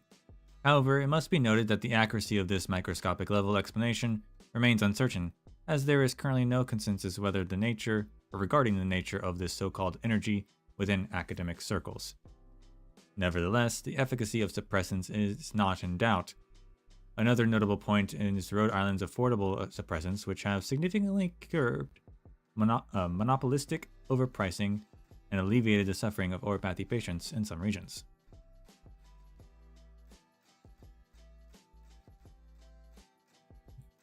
And up here we have, by modifying commercially available angiographic devices, Rhode Island developed a suppressing device that injects a small dose of suppressant into the wearer's body when it detects an abnormal spike in the crystal density to prevent Oripathy arts runaway. Interesting. Interesting.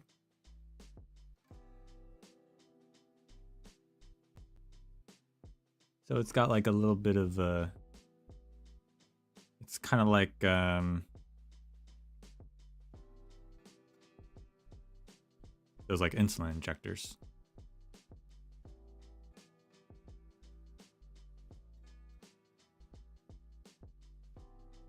Part 5, Challenges and Changes, or Changes and Challenges. According to Oripathy in Ancient Times, Sir Learland 939, depictions of Oripathy already existed in the oldest artwork and text records known to us, typically in some combination symbolizing human, rock, and disaster, or similar concepts. The immediate exile of Oripathy sufferers upon discovery has been a common practice in history, regardless of region or culture. Late-stage Oripathy sufferers were buried alive to prevent the spread of Oripathy through disintegration. That makes sense. Superstitions about Oripathy began to fade with the advent of the industry boom. Community Originium checkups became commonplace, and the infected began to receive more humane treatment. The social issues caused by Oripathy, however, have not only intensified. In some regions, Oripathy sufferers continue to be persecuted by harsh anti-Oripathy policies, with their lives, freedom, and rights persecuted by under constant threat. Numerous settlements of Oripathy sufferers still exist on the southern coast of Victoria, far away from nomadic cities, colloquially known as Oripathy towns. They were built by Oripathy sufferers who were exiled from nomadic cities. Cool to mention something that's a bit different, but like also not to mention Ursus is kind of crazy.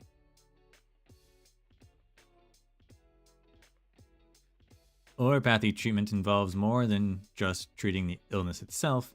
It is also about resolving these social issues. As treatments for Oripathy have evolved, so too have methods of its exploitation.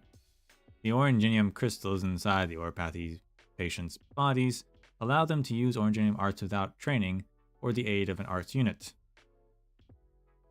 There is a correlation between this unconventional ability and to use arts and the severity of one's condition, how are increasing as Oripathy progresses. Clinical reports mention Oripathy patients who have not only survived severe Oripathy-induced organ lesions,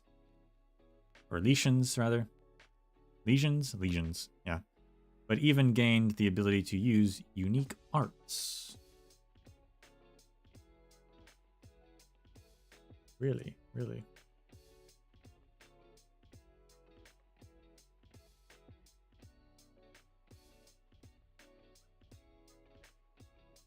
Yes, good time zone.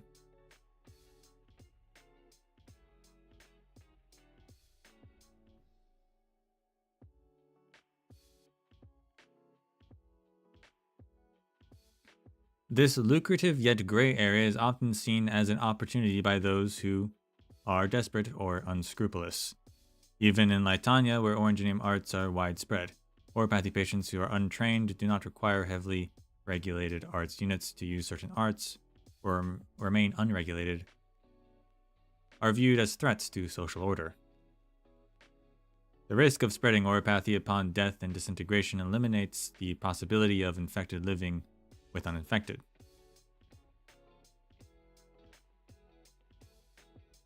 And presents a virtually insurmountable obstacle to Oripathy patients in their fight to gain public sympathy. In turn, it has driven them to take the path of opposition after being ostracized from society, reunion being a prime example. As Oripathy infection rates continue to climb, it is not fear and persecution that will stop the spread of the disease, but reason, science, and continued experimentation. Our approach to Oripathy and those suffering from it is a critical question worthy of contemplation. It profoundly impacts our views on society as a whole and shapes how we treat one another. And here's a picture. A painting of Caledon's infected quarter. Speaking of haze and a light spark in darkness, drawn by the messenger Gerald. He's back. While Messenger Gerald harbored no prejudice towards the infected, he mentioned feeling oppression, unease, and an instinctive fear that made me ashamed of myself. It was as if I could feel Originium granules scraping against my face, even though I knew the dust concentration in the infected quarter wasn't much different. Good for him being aware of his own biases. And that's the end of Chapter 1. Chapter 2 will be Technologies of Terra. But that will be for another time. Finishing one chapter is pretty good. Pretty good. Actually, there's a bookmark I could put in there, but I know Chapter 2 is Chapter 2.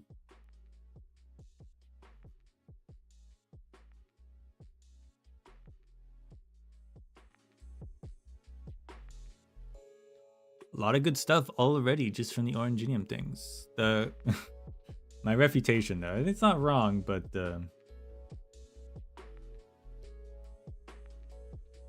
it's just very interesting. The numbers and the science behind that. It's like, okay.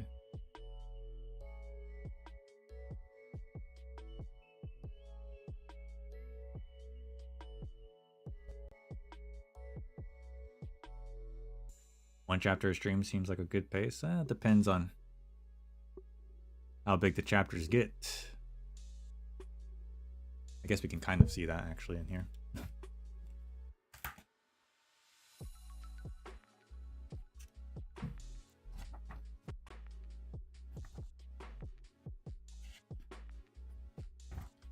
So chapter 1 was 25 pages, 5 sections. Chapter 2, 3 sections. I guess technically the sections could be bigger as well, but that's also like 20-ish pages. Chapter 3 and 4 don't have sections. Chapter 5 is very big. So, yeah.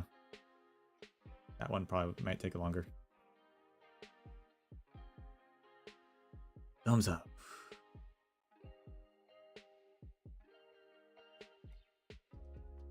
We will return to this when we get the time. Obviously, tomorrow is episode 16. And that will continue into next week. So I don't know if this will be back next week or the week after that, but we will continue this slowly but surely. But for now, that is all. So thank you all for watching.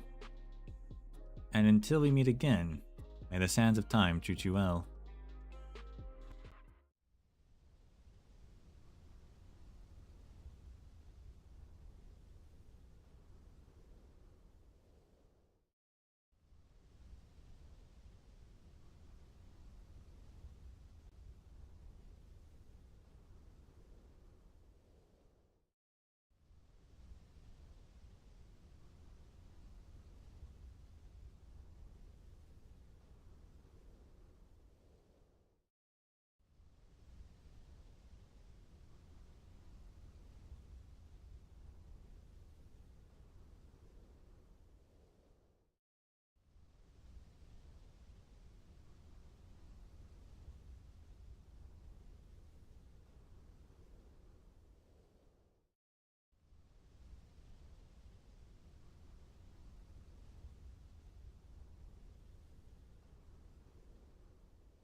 I do read YouTube chat. It just breaks a lot as well for me.